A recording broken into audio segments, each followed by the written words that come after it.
If you haven't listened to the first 4 stories in this audiobook series, I'll leave the links below in order. Also, if you want to support me so I can keep doing this, I have a Ko-Fi page you can visit that has a few extra goodies. And if you enjoy my stories, my website features all of my printed novels and ebooks. The links on there will take you to Amazon.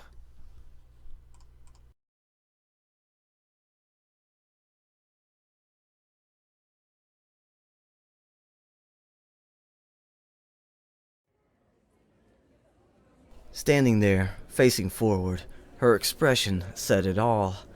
It was that, in addition to what she was wearing, that made people grin or snicker to themselves as they walked by. She thought she'd be able to ignore them, but she was aware of every one of their reactions.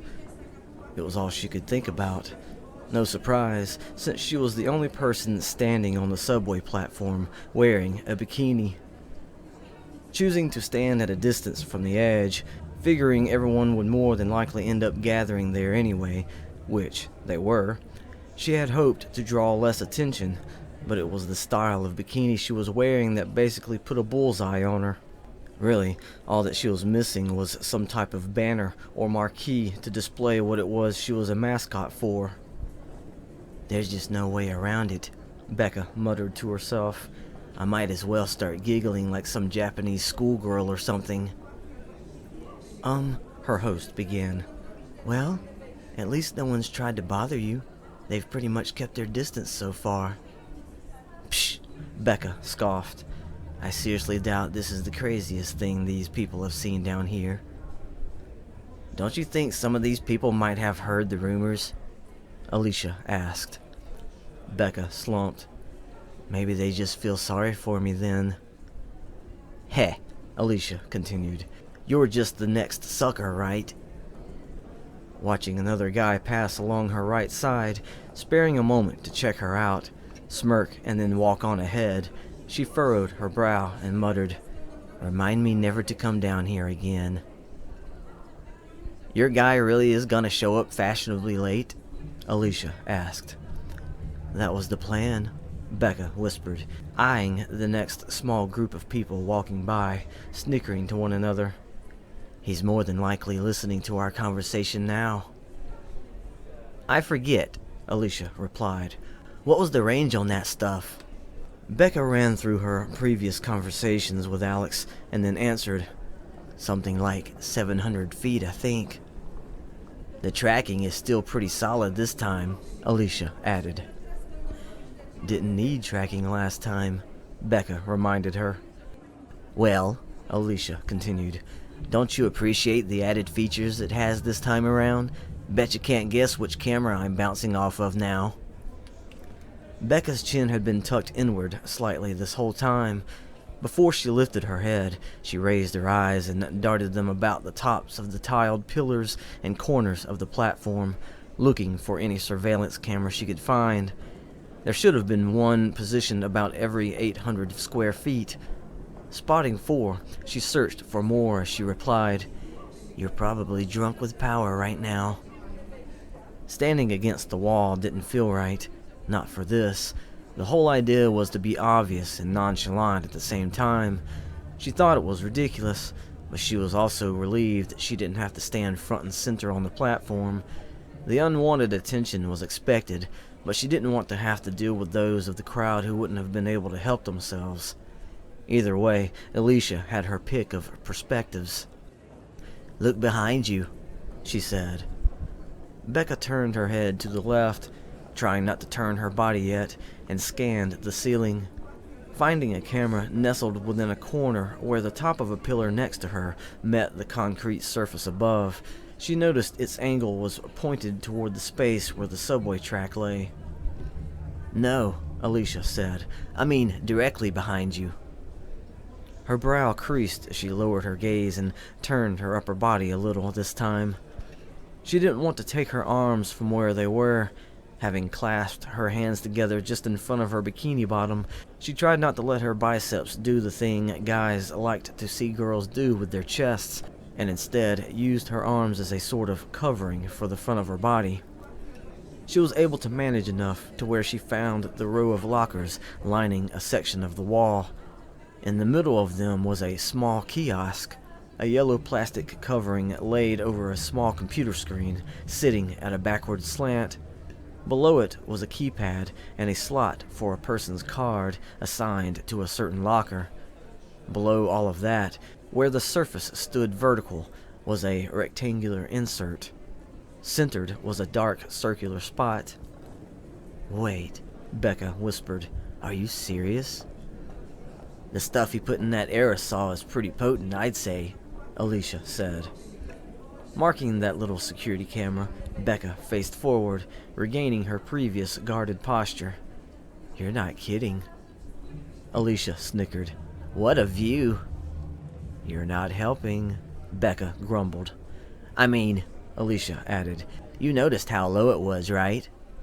Scoffing, Bekka whispered, "Why don't you do something useful, like hop to one of the exterior cameras and tell me if you spot him or not?"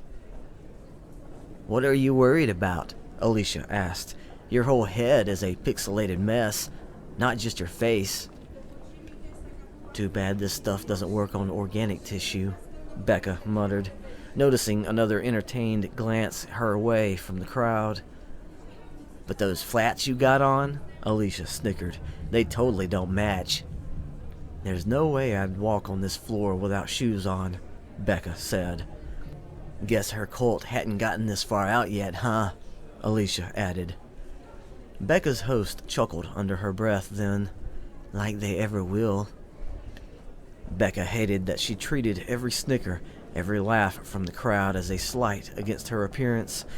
There were so many people now. They had gathered near the edge of the platform first and slowly grew toward her. Soon she'd be forced to stand among them. So when the squall of the subway sounded at a distance and conversations started to cease, the muscles in her shoulders softened some when many heads turned toward that sound. The squeal of grinding metal pierced the interior walls of the connecting tunnel on the right and launched out into the open space before the platform.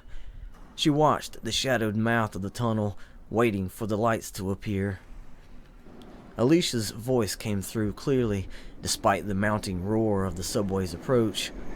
"I'm looking around out here, but I don't see your guy." "Well then," Bekka said, not bothering to lift her voice over the screeching echoes rolling along the low-hanging ceiling, "he's doing a good job." "So he's not gonna have line of sight at all?" Alicia asked. "Just gonna follow the signal, huh?" Bekka's brow furrowed. "We talked about that, remember? Sounded like—" No, Alicia stopped her. "I mean, he's not gonna enjoy the view I got earlier? Really?" Bekka closed her eyes and scoffed. "It's really too bad you and I can't both share her eyes," Bekka's host said. "Maybe one day when the stress on the witness is no longer a factor," Alicia offered. "Can't have our girl suffering from a headache while on mission." Bekka grinned. "You don't think having multiple voices in my head is stressful?" "Heh, that really why your guy is keeping quiet?" Alicia asked. Bekka cast her gaze toward the set of stairs several yards to her right that brought people to this platform. "Actually, it helped to know his location." Alicia snickered. "Heh, maybe he's actually gonna leave off appearing until he's gotta play his big part." "Or maybe I'm fighting with my conscience," Alex's voice chimed in. Bekka's shoulders relaxed more at the sound of his voice, but she kept her arms where they were. "Where are you?" she whispered. The once darkened wall at the mouth of the tunnel was painted by moving lights. They wiped along that brick surface in time with the thundering march of the subway's arrival. "Heh, somewhere between feeling like a deviant and reminding myself this is just a job," he answered. "Yeah, but," Alicia chimed in, "which side are you closer to, deviant or contractor?" The subway exploded from the tunnel, sending a gale across the platform, ruffling the numerous oversized jacket collars, the tall neon-colored hairdos, and the miscellaneous straps of leather, to finally reach Bekka, who bunched her arms against herself. Though that did very little to guard her against the musty blast. She closed her eyes and held her breath as she rode out the quick rush. Once it passed, the thrust was absent, but the heaviness still lingered in the air like a paste. What her host said about the cult suddenly sounded very attractive. Yet to relax herself, she opened her eyes to narrow slits and barely moved her lips when she said, "All I want to know is that you know where I am." The whine of the subway's brakes clutched at every tile making up the platform, while its lumbering bulk continued to thunder along the track in front of the crowd. Despite this, Alex's voice came through fine. "Oh, I've got your location," he answered. "Don't worry." "So," she said, and tried on a slight grin among the grime she thought was covering her face, "you didn't get cold feet." "I just keep telling myself I'm a somewhat stand-up guy," he chuckled. "Aw," she responded, "don't worry, you'll still get paid." "Actually," Alicia said, "I already paid him. He's been settled." Bekka's eyebrows went up. "Is that right?" "Yeah, well, I figured I'd go ahead and reimburse him," Alicia added. "You know, for his contribution to the mission." Alex chuckled. "It might be sheer morbid curiosity that's keeping me here, though." "Is it that?" Alicia asked. "Or is it the promise of actually getting to see a bunch of scantily clad women?" Bekka rolled her eyes and snickered under her breath. As fun as that sounds," Alex answered. "I'm leaning away from deviant and more toward professional contractor." "Huh," Bekka offered. "Like it's too good to be true, right?" He chuckled lightly. "Exactly. I mean, we're dealing with a cult." "I heard it's true what they say about crazy women in the bedroom," Alicia stated. Alex cleared his throat. Alicia snickered. Bekka sighed. "Stephanie, you still with us?" "What?" her host replied. "Oh, yeah, I'm here."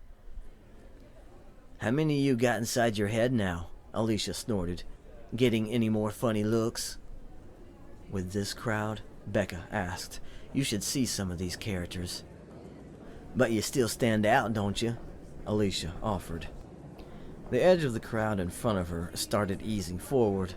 The subway was slowing to a stop, and the raucous cry of grinding metal and booming clanks of the rail ties below were settling into an angry hum.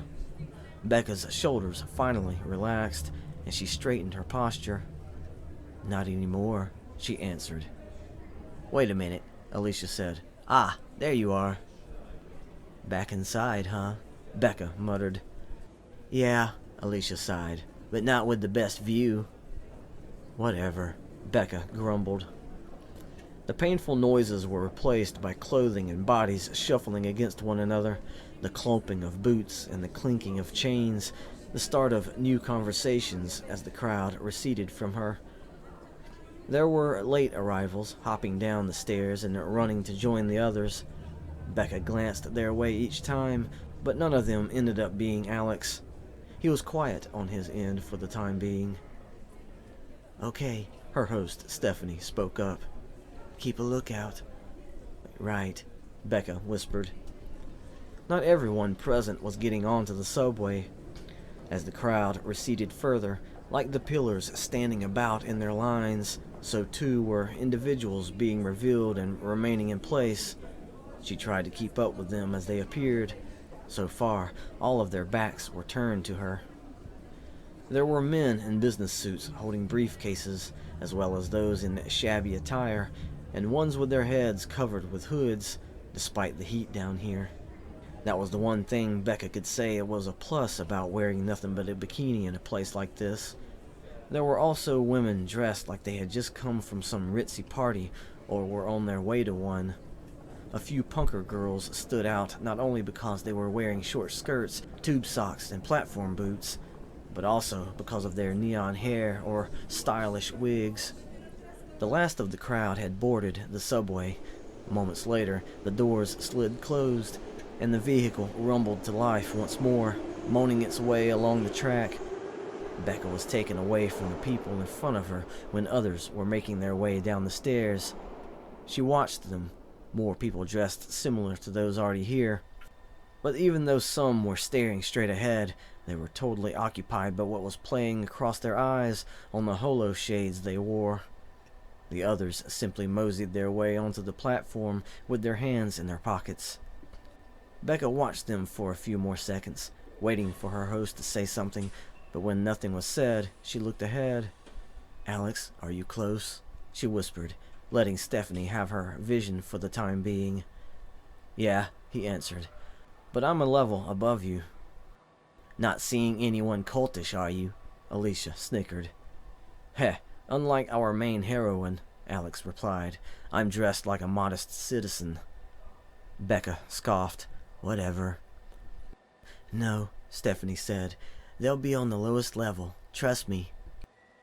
"But you'll let us know if you suddenly get carted off by a couple of hotties, right?" Alicia asked. Alex chuckled. "I'm pretty good with self-control, believe it or not." Bekka instantly remembered an outfit she had to wear for one of her previous missions, one that he made personally, and she wanted to challenge his claim, but Stephanie spoke up before she could. "Wait," her host whispered. Bekka focused again and listened. The roar of the subway was fading now, giving way for the muted conversations and sounds of people's shoes scuffing the concrete floor. Only one newcomer had glanced her way, did a double take, smirked, and then faced forward as they continued on to the edge of the platform. While studying the small number ahead, she picked out the ones that were women. One was standing by herself next to a nearby column.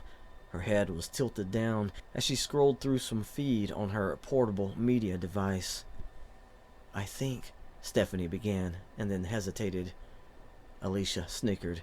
"What, you happen to spot some loonies trying to camouflage themselves with actual clothes?" "Which ones?" Bekka whispered, observing a group of 3 young women standing closer to the tracks. They were about Stephanie's age, she thought, and mad at the world, but totally willing to party it up. Or so it seemed. The baggy shorts, the combat boots, the dirty shirts. One of them was even wearing a bandana. All of them were wearing these small backpacks that Bekka had seen before. She always wondered just what exactly anyone would keep in those things. Not much. These 3 girls probably weren't wearing them for that reason anyway. Not with all that flair attached to them. She assumed at least one of those pins had the anarchy symbol on it. "Oh," Stephanie said. Bekka noticed her voice sounded so small. She started to question her, but then Stephanie whispered, "To your left." Bekka jerked her head in that direction, just in time to see a woman reaching for her. She placed her hand upon Bekka's shoulder and spoke. "Ma'am, are you okay?" Bekka had frozen at the woman's sudden appearance. She never even heard her approach. She started to reply, but studied the woman's attire. Dressed in white, her coat buttoned along the left side of her upper section. The rest of the collar laid down neatly just below her neck. The sleeves were short, ending in the middle of her biceps. A cloth belt wrapped around her midsection, making the bottom portion of her coat flare out like a long skirt. It covered enough of her legs, so she wasn't wearing any pants. To complete this ensemble, she was wearing a set of white high heels. Seeing all of this, Bekka realized the only thing the woman was missing was a name tag and those silly hats that nurses wear. The woman did have her hair pinned up in a bun in the back, though, all nice and neat. She felt another hand touch her right shoulder. Spinning her head in that direction, there was another woman standing next to her, dressed the same as the first one. How come I didn't hear either of them approach, she wondered. "It's okay," the second nurse lady offered. "If you need some assistance, we can help." Glancing back and forth between them, Bekka stuttered. The first woman looked her up and down. "Poor thing, you must feel awful in a place like this." "Yes," the other woman added and leaned in slightly. "Would you like to go get cleaned up?" The first woman leaned in and said, "We've got a place with some privacy. Would that be okay?" This is kind of creepy, Bekka thought. "Say yes," Stephanie said. "Tell them yes." Bekka looked at the first woman. Yes, I... She then looked at the second woman. I need to get cleaned up." She noticed then how the two women shared a quick glance. Afterward, they both turned their focus back on her. "Of course, dear," the first woman said. "Let's step this way, huh?" the second woman offered. With her one hand still on Bekka's shoulder, she pointed toward the side of the platform behind the first woman with her other hand. "We'll get you out of this filth." While keeping her hand on Bekka's other shoulder, the first woman backed up so Bekka could see that side of the platform. The rows of tiled pillars chopped up her view of the wall over there, but then the first woman also extended her free hand.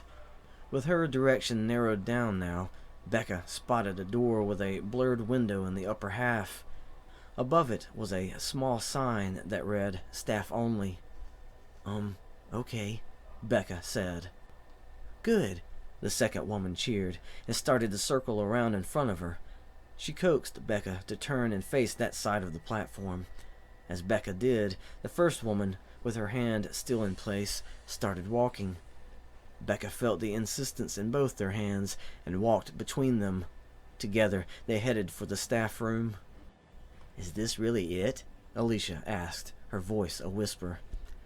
Bekka was wondering why Alicia didn't say anything before. Her boss totally had eyes on her the whole time, so she should have seen these two women approaching. Arriving at the door, the second woman said, "Just a moment now." Without taking her hand from Bekka's shoulder, she reached into a pocket along the lower part of her coat.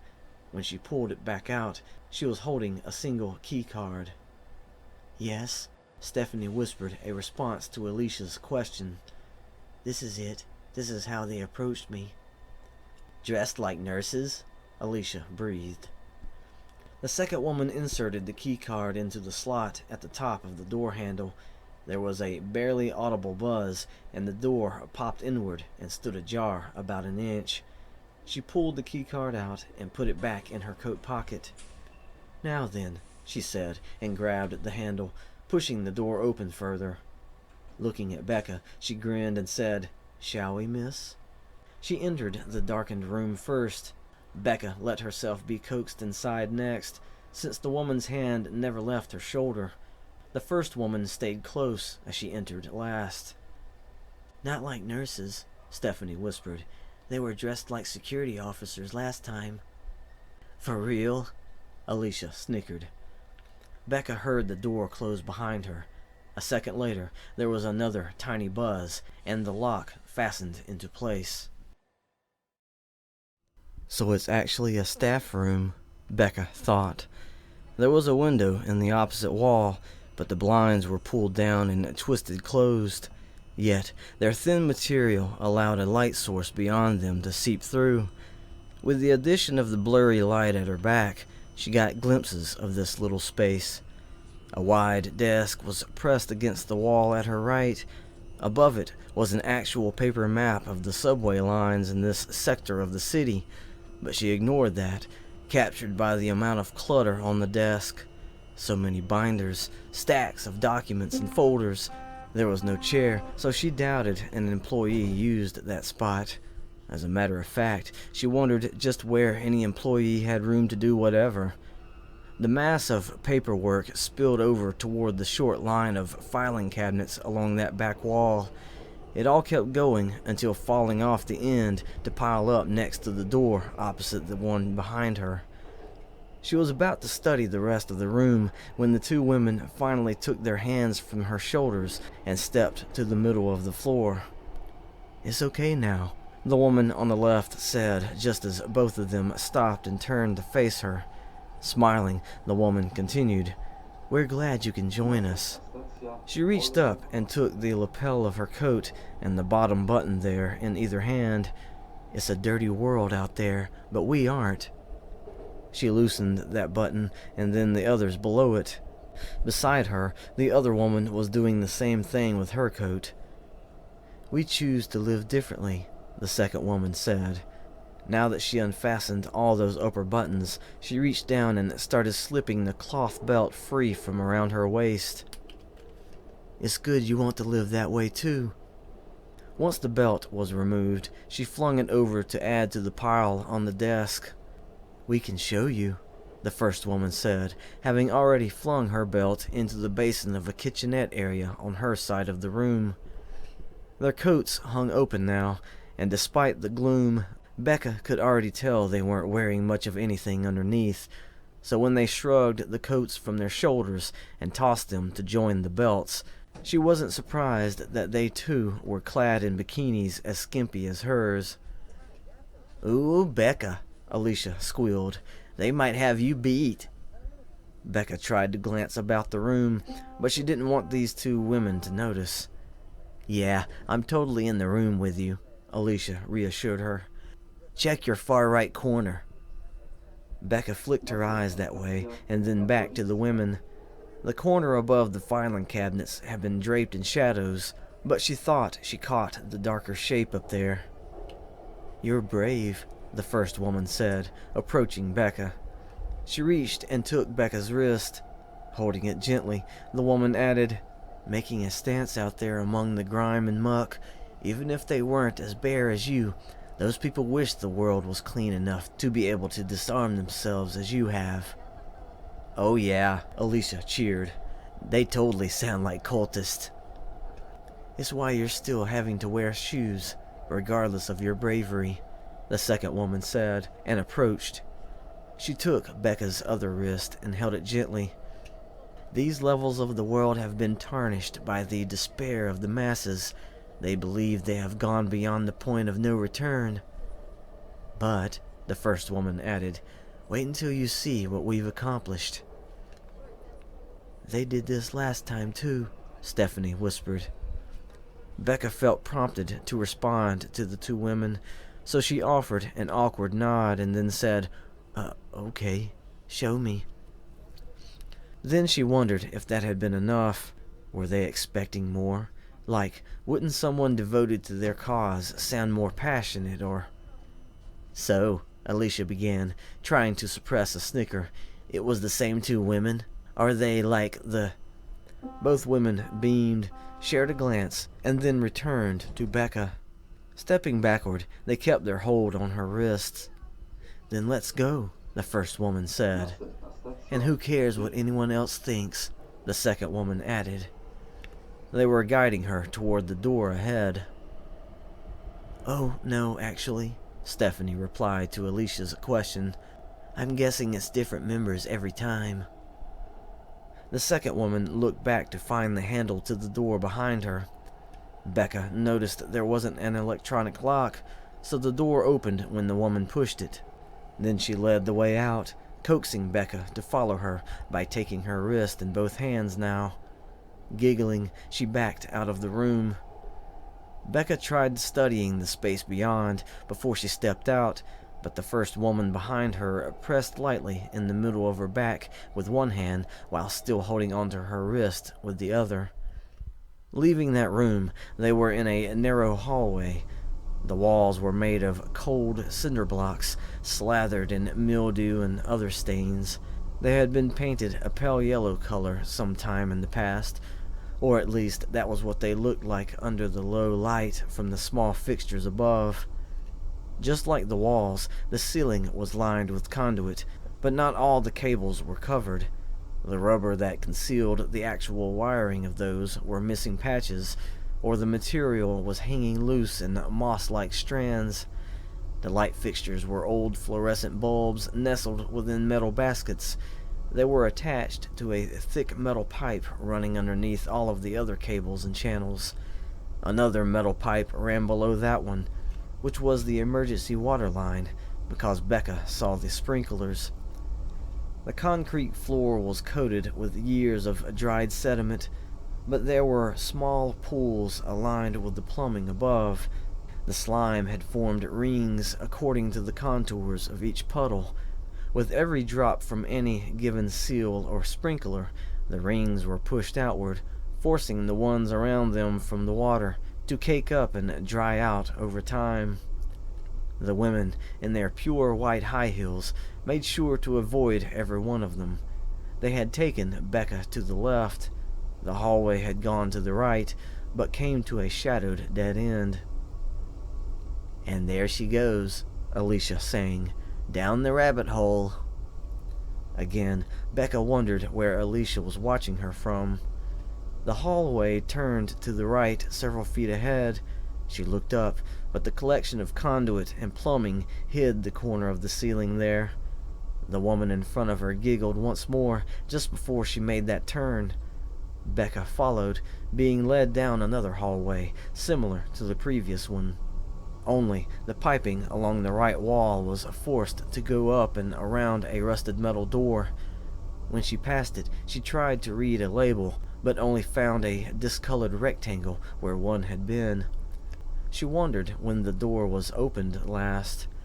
The metal knob was covered in splotches of mildew, and the whole bottom section was covered in rust. Flakes of it were gathered along the threshold. Continuing on, the three women reached a four-way junction and kept going straight. Bekka tried to glance down both alternate directions, but all she caught was gloom and maybe other forgotten doors along the walls. "Do you remember the way down?" Alicia asked, startling her, but then she realized who the question was for. Well, Stephanie began. Sort of. So, Alicia added with a snicker, they didn't blindfold you at some point? No, Stephanie answered. Nothing like that. But it's not like it matters. It's only when you get down into the actual sewers you kind of lose your bearings some. Ah, Alicia replied. Good thing Bekka's guy has the advantage, right? Alex sighed. Lucky me. Bekka couldn't help but wonder when it was these two women were going to lose the high heels. Walking around down there, it just wouldn't work. I might be thinking too highly of these people, Alicia continued, but you think they change it up with every recruit? I mean, they take each one down a different route. Your boy and I have a whole map of several possible ways these two could take. I got a bead on as many security cameras I could find, so I can follow you, but we know I can only go so far. Alex chuckled from his quiet corner of Bekka's mind. It's kind of funny, though. The network spans out a good distance, but then there's that missing section. These ladies shot themselves in the foot when they put up that web. They could have chosen any other location, but no, Bekka thought. The hallway kept going for a while. There were other four-way junctions, which got her to consider the whole layout of the subway system. These were basically maintenance tunnels, cramped but possibly convenient. Alicia laughed. What a bunch of losers. They never even tried to relocate themselves. And now they keep getting picked off. Sometimes two at a time. Haha, however many a guy can catch, right? It's all so stupid, Stephanie scoffed. They can't even see that they've basically become products to those who pay for the information. Heh, an actual underground market disguised as an online forum, Alex offered. Alicia was still laughing when she added, and the guys who work here totally have a monopoly on the goods. Well, it's their own fault, Stephanie continued. Even now, they're totally being watched, and not just by us. The maintenance guys don't even have to be here. Which is why I'm guessing Bekka and her new friends haven't run into a single soul this whole time, Alicia added. The work hours were probably thrown out the window, and they set it up to where they're on call now. Yeah, Alex agreed, which is why this place looks so run down. But just so long as the trains are running fine, they can keep their new, more lucrative business going. They just record the footage and sell it to the highest bidder, Stephanie added. But yeah, we know that's just the beginning. Until the cultists finally wise up, you think? Alicia snickered. Alex chuckled, but it was Stephanie who replied. Yeah, but when will that be? I mean, they're cultists. The most these guys can expect from them is that they'll just expand their so-called territory. And the maintenance guys will just keep up with them, Alex added, by installing more cameras. Alicia sighed at the end of her snickering and said, True. What would these guys refer to them as? Useful idiots? Bekka tried to keep up with the conversation while being present with these two women, but when the one ahead suddenly stopped, she crashed into her. "Oh," Bekka gasped and righted herself. "Sorry, I—" Both women giggled. "It's all right," the woman ahead of her said, and turned to the metal door along the right. There was a small window in the middle of the upper half. It was layered with thin wires forming a diagonal grid. The handle was a horizontal bar running the width of the door. The woman grabbed it and pushed. The door opened to what sounded like an echoing chamber, but all Bekka could see was a platform and the beginning of a set of stairs going up. She glanced at the plaque above the door, but it had been scratched through so bad that it was illegible. Before the woman ahead stepped inside, she looked back at Bekka and said, "We're entering a deeper level of the world." There had been no 1,000-yard stare on her face when she said this. It was just a matter of fact. And then she left the hallway. Bekka followed and found herself on some level of a stairwell. Before the woman behind her closed the door to the hallway, she was already feeling the gusts against her bare skin. They were warm, and hearing the distant roars of the subways, she knew where these drafts were coming from. The woman ahead took her to the stairs that went down, and she could already see how much more open the space was. "Lucky for me," Alicia said, "I've got eyes on you here, and—" Bekka assumed there was a camera above the door they just went through. "There's another camera I can snap to several floors below," Alicia finished. "You got that, Bekka's guy?" "You know," Alex responded after a brief pause, "it's so liminal here." "What the?" Alicia questioned under her breath. Bekka smirked, but tried to tuck her expression away. "This is different," Stephanie said. "Well, it was a different set of stairs, but I'm guessing it'll bring you down to the same general area." "Looks like I was right," Alicia sang. "How clever of them." Alex chuckled, and Bekka tried to suppress her smirk again. "But don't think that'll stop the thirsty boys from the land of sunshine and smog," Alicia announced. "Let's just hope none of them get it in their heads to show up now of all times." "Oh, don't worry," Alex offered. "The passcode I purchased has a window of 72 hours. "Psh," Alicia snorted. "The guys plugged an actual vocal phrase into the so-called web defense. It's basically a safe word for a fetish. Ha! You can't make this stuff up." "Yeah," Alex answered. "And the site lets you know when someone's bought one. There's a countdown you can watch." Alicia snickered again. 3 whole days, huh? Well, gotta give the ladies a break, right? Or else there won't be any left to keep the creds flowing. How much you want to bet there are creeps out there with that site sitting on their monitors right now?" Stephanie grumbled, "just waiting for their shot." After passing 2 landings, Bekka thought to try and keep up with how many floors she was traversing. The concrete slab that was the floor she started on was now a ceiling stretching into the gloom of an underground cavern, cluttered with a network of plumbing, tanks, and other forgotten equipment. Catwalks jutted away from each landing, offering multiple routes that disappeared into the unknown depths, but the 2 women continued downward. Bekka would glance out into that dark expanse whenever the growls of invisible subways escalated to roars. Then they would die down, and it was seconds later the blasts and gusts would reach this edge of the large cavity. Before arriving at another landing, the woman behind her spoke up. "You felt it, right?" Bekka paused to look back at her, but because the woman hadn't stopped, she faced forward again and kept going, expecting the woman to say more. "They try to reach down into the lower levels, but this is as far as they can go," she continued. "Don't worry, though. You're not the only one. We have to suffer the breath of the upper world, too. It won't be long that you can free yourself of this concern for a while."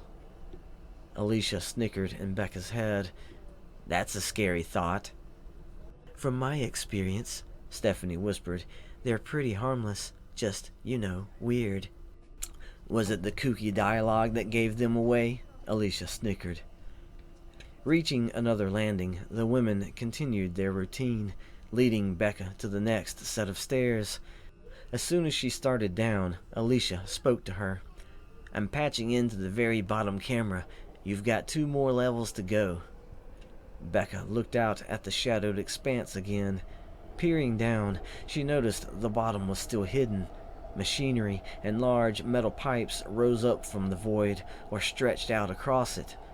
The light fixtures showing them this open stairwell were attached to the top corner of each landing and along the wall, still following them down from the tunnels above. She wanted to ask Alicia what bottom she was talking about, but she couldn't. Her thoughts were interrupted when the woman below giggled. Without looking back, she announced to Bekka, "We're almost there." "Knew it," Alicia said. "I'm good." Bekka rolled her eyes. Arriving at the specified landing, the women put their backs to the expanse and ignored the next set of stairs going down. They guided Bekka over to the wall where a door waited. She took this moment to glance up at the 2 corners in front of her and spotted the camera nesting with the light fixture exposing this level. Before the woman ahead of her reached for the door's latch, she stuck out her tongue and wrinkled her nose at the camera. "Ew," Alicia snorted. "What a face." The woman changed the angle of the latch. It groaned and clanked into its new position. Then she paused. It didn't move as easily as the previous ones. Bekka saw why. It was a thick slab of steel. The woman turned a smile back at her and said, "This way." Alicia snorted in Bekka's head. "Well, duh." "Dramatic much?" Stephanie scoffed. The space beyond was lit with a yellow glow, but from what Bekka could tell, it looked warmer than all the previous ones. She thought she could also hear a new sound, something pleasant. The distant cries of the subway cars and their squealing brakes carried on in their schedules and routes at her back. The gusts, touching her skin now, were mild, but she knew another full gust was due soon. Whenever the woman ahead stepped through the doorway, she didn't need the woman behind her to coax her forward. "So far," Alicia announced, "I still got eyes on you." Bekka was taking in the change in temperature from the musty heat of the maintenance tunnels, and despite the gentle luminescence all around her, she felt a cool mist along her skin. It didn't make any sense to her, though. She and the 2 women were standing on one side of an underground canal. The stonework under her feet, along the walls, and hanging low above her head, glistened with the moisture coming off the surface of the water below. It trickled between the path she was on and an identical one across the way. The gap was too wide for her to reach that other side. Besides, she had very little space to get a running start before she could attempt to leap across. It was a no-go anyway, because she was limited as to how high she could jump. She couldn't help but consider her options, however. It was a habit of one who practiced parkour. She had been dying during the descent in the stairwell, but of course, these 2 women could only move so fast in high heels. It was a wonder either one didn't sprain an ankle. The woman behind her had already pushed the heavy door closed, but surely a place like this didn't have to rely on the gusts now beating against the other side of the wall. The belches from the top side should have been making their way down from however many openings that led to this particular branch, and with the expected festering that should have been taking place, there would have been no escape. Before she even looked at the water, she knew how murky and full of debris it was. She could just imagine how much metal and plastic had accumulated along the bottom. It was a wonder it hadn't broke the surface by now to spill out over the sides of the canal. She ought to have been holding her breath, unable to stomach the fumes. In the end, these tunnels were the guts of the world. Yet, what she felt was a gentle breeze. The aroma she was catching. She couldn't quite put her finger on it. "This way," the woman in front of her said, and then turned away from her. The woman behind her stepped close and whispered, "It's nice, isn't it?" Bekka was watching the woman ahead walk on, but her mind was on her other senses. She blinked. Yeah. "We'll show you why," the woman behind her whispered. Then she placed both her hands on Bekka's shoulders, coaxing her forward. "So," Alicia spoke up, "does it smell?" "Heh," Alex snickered, trying to get her to blow her cover. Alicia chortled through Bekka's head. "It's okay," Stephanie said. "I know what she's experiencing, I can tell you. And yes, it does smell, but it doesn't stink like sewage." "Bet it doesn't smell like flowers," Alicia offered. "Oh," Stephanie responded, "no, definitely not. It's nothing but chemicals, next to the highest quality of sanitizing products." The canal stretched on for a while. Bekka marveled at the light that exposed so much of it. Every several yards or so, a round fixture was recessed into the low ceiling. They formed a line over the water. The mist lingering just above its surface absorbed their glow and amplified it. It was strange, Bekka thought. She would have figured an actual cool color like blue would have been chosen. This yellow inspired slight warmth, but getting the opposite, it made her tingle. "We've reached this far out with our light," the woman behind her said. Bekka wondered if she had noticed her studying the fixtures as they passed them. "It's how we stake our claim," the woman continued. "From our cleanest spots, we go on little hikes. Not too far out, because really, it takes a lot to cleanse the levels of the world. But we want to always be able to look forward to the next frontier, ever expanding our work, knowing we're making progress." The woman ahead looked back over her right shoulder. "As you can tell, this place is still filthy, but we have set our sights on it, so it's only a matter of time. Even now," she faced forward and continued, "you can feel the beginnings of its transformation." "Okay, Bekka's guy," Alicia spoke up. "I'm getting close to the edge. You think Bekka's head is full of enough stuff to break through?" "I've got a theory about that," Alex offered. "Heh, do tell," Alicia responded.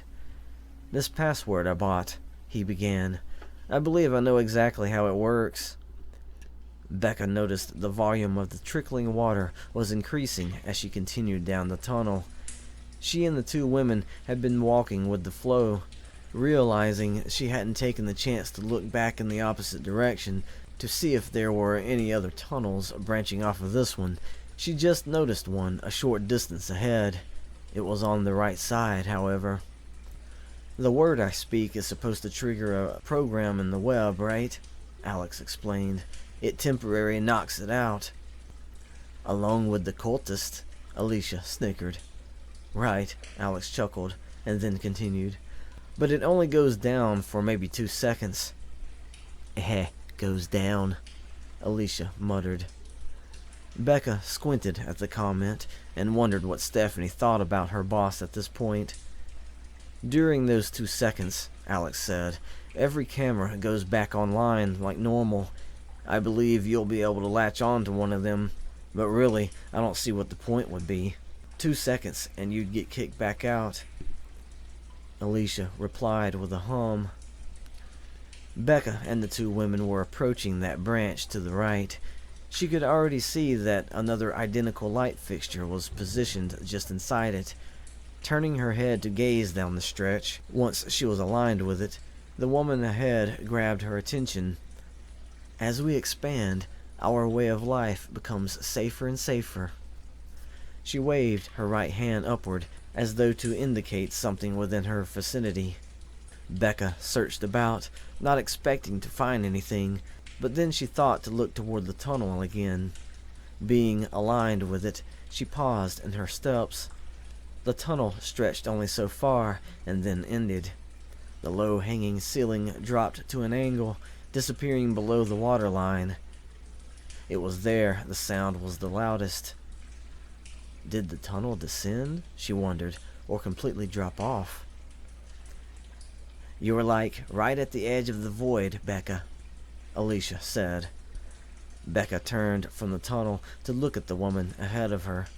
To her surprise, the woman was facing her now. "Do you see it?" she asked. Bekka glanced toward the tunnel, then back to the woman. Was she talking about a security camera, she wondered. She didn't answer in order to let the woman explain. "It's okay," the woman began. "Since you're new here, you wouldn't know." She then raised her left arm and looked toward the tunnel.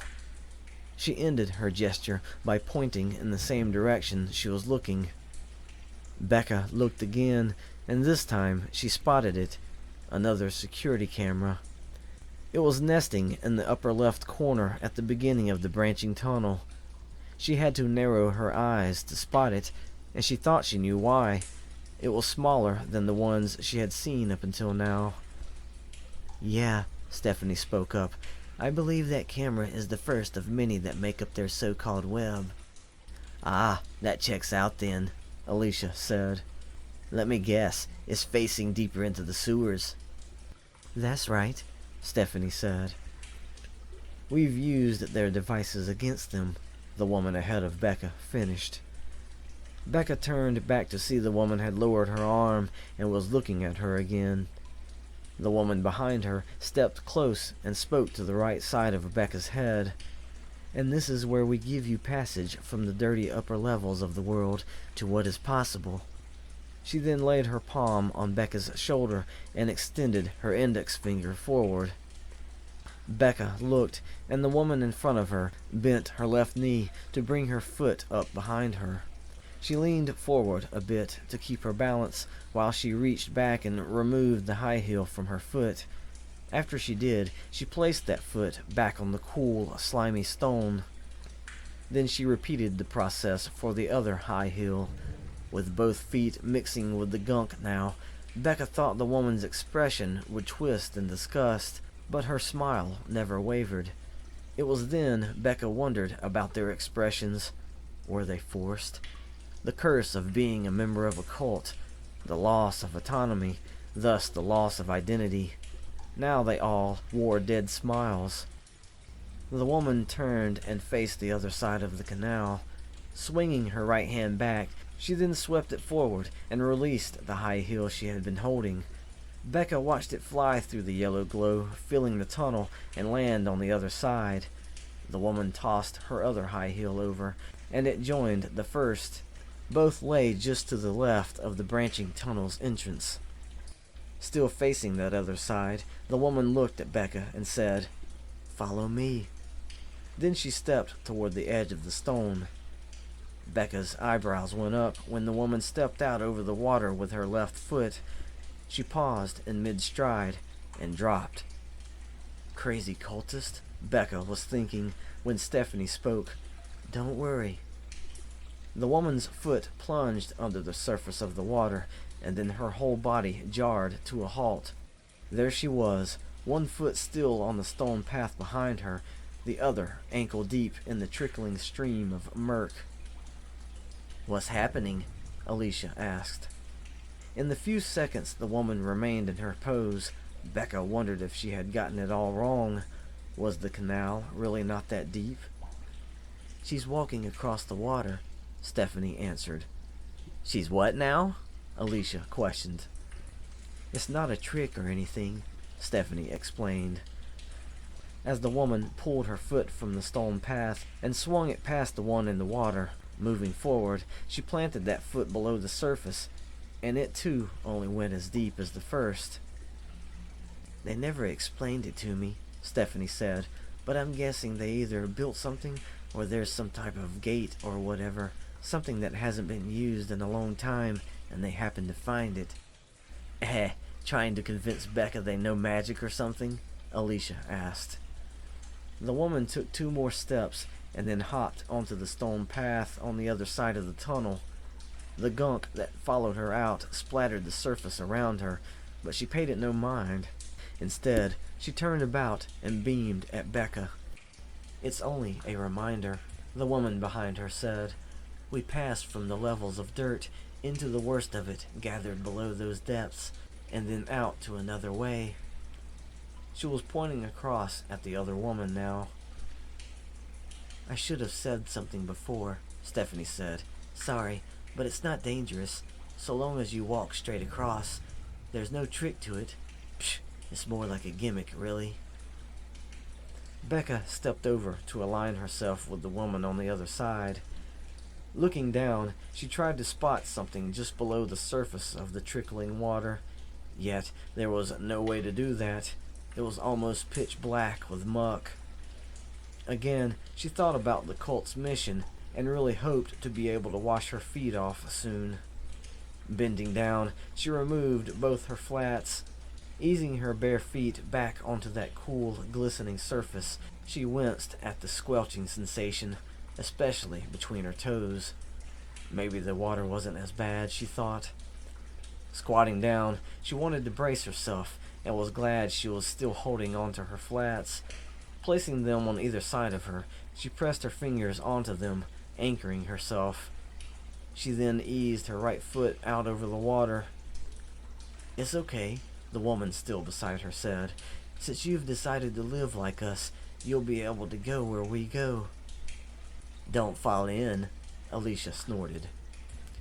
Bekka lowered her foot toward the water. Feeling the bits of spray against her skin, she ignored the graininess she sensed and pressed into the surface. Those first few inches felt like nothing but liquid and bits of sand running along her foot. Then she gasped at something solid. Trying not to think it was some piece of metal debris, she trusted her little bit of weight on it and was able to set her whole foot down. With it secured, she held it there, letting the connection register. Whatever it was she was touching, it wasn't moving. Again, she had to go with what Stephanie said, instead of believing the canal was actually very shallow. Lifting herself with her other foot, she eased most of her weight onto that submerged foot. Having a similar pose like the woman had earlier, she again let the sturdiness of the object underneath her foot prove itself. "Yay!" the woman across the way cheered and clapped her hands. "The first step," the one behind her gasped. "You see, it's possible." "Yeah, it was scary at first for me too," Stephanie said, "but it's really no big deal." Bekka took a moment to lift her gaze and find the woman on the other side. She had stopped clapping and was now holding her hands together.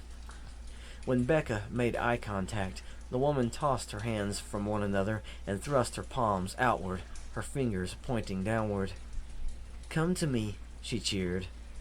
Bekka scoffed under her breath. Looking down, she thought she understood where the line was that would take her across. Lifting her foot from the stone path, she eased it down and passed her first. Dipping it into the water, she had yet to take all of her weight from her anchored foot, while her toes searched with the other. Their tips met a hard surface, and she placed the first part of her foot down with them.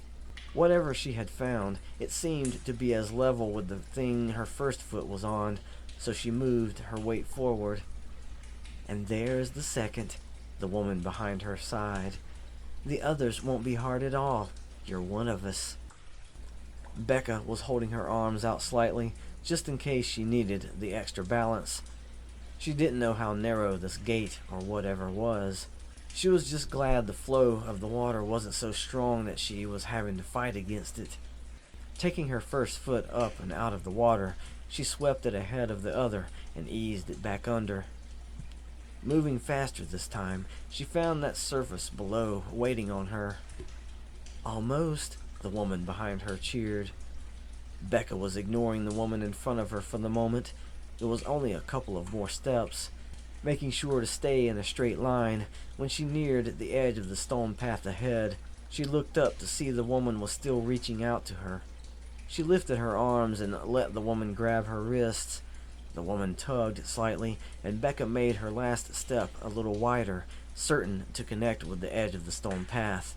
Then she was up and out of the water.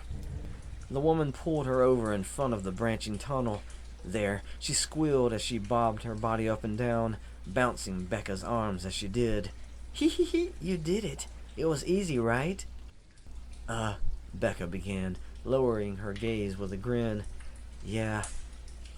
Then she looked over to see the other woman tossing her high heels across the canal. "I'll be right over," she called, and swept her foot out over the water. Bekka watched her move with as much confidence as the first woman, and then she was stepping up to join the two of them. With their shoes in their hands, they started down the branching tunnel. The two women were giggling, their voices echoing within the confines of this short stretch. Yet Bekka never forgot the louder sounds of the water. She was brought to the edge where it looked as though the tunnel dropped off, but taking into consideration how the ceiling went into an angled downward slope, she assumed the floor did the same. Sure enough, the water fell from the edge and then crashed down a series of ledges until spilling into another stretch of leveled canal below. The paths on either side leveled out as well, but before that, Bekka was suddenly aware of how slippery the slope was supposed to be. "Here," the woman ahead said, moving the shoe in her left hand to her right with the other. Then she reached back over with her left hand and clutched at an indentation in the stone wall. "Use these. You see them?" Bekka saw where she was putting her hand, and then gathered there was somewhat of a pattern of these notches among the rest of the mars and scrapes all the way down.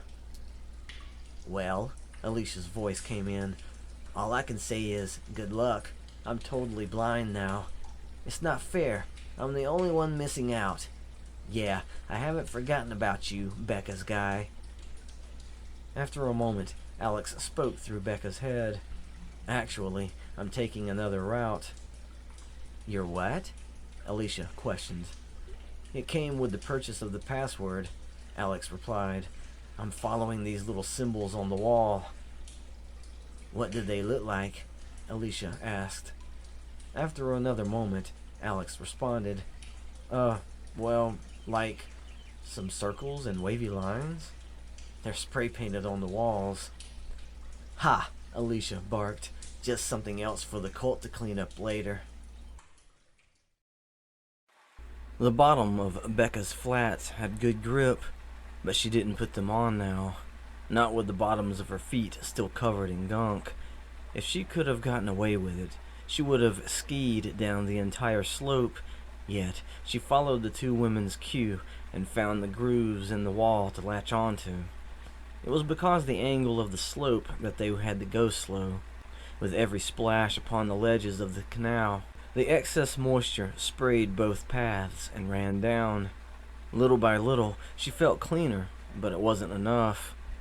While they descended, she studied what she could see of the bottom where the canal leveled out again. She spotted another camera as small as the last one. It was there where the ceiling stopped sloping, attached to the far left, next to the wall. In the warm glow of the light, it was so obvious. And, like the previous ones, it was angled ahead. More of the next section stretched out for her to see as they descended further, but at some point she saw the bottom of a wall. Yet it wasn't a dead end. The canal kept going. As for the two paths on either side of it, a metal ladder was attached to that wall. Once she and the two women arrived at the bottom, the low ceiling ended at the top of either side of the wall.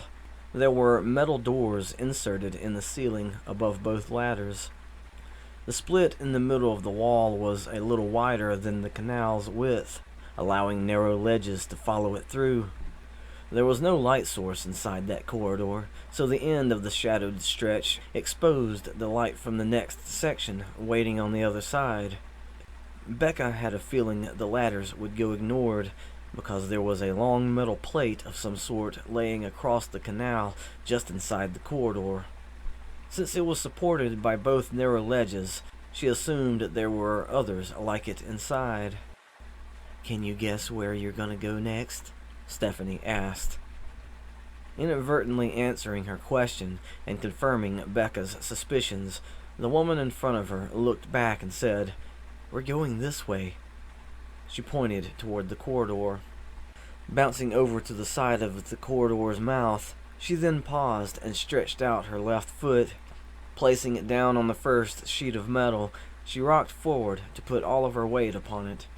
Bringing her other foot forward to join the first, she repositioned herself in the middle of the plate and looked back at Bekka again. "You see?" she said, and wiggled her butt a little.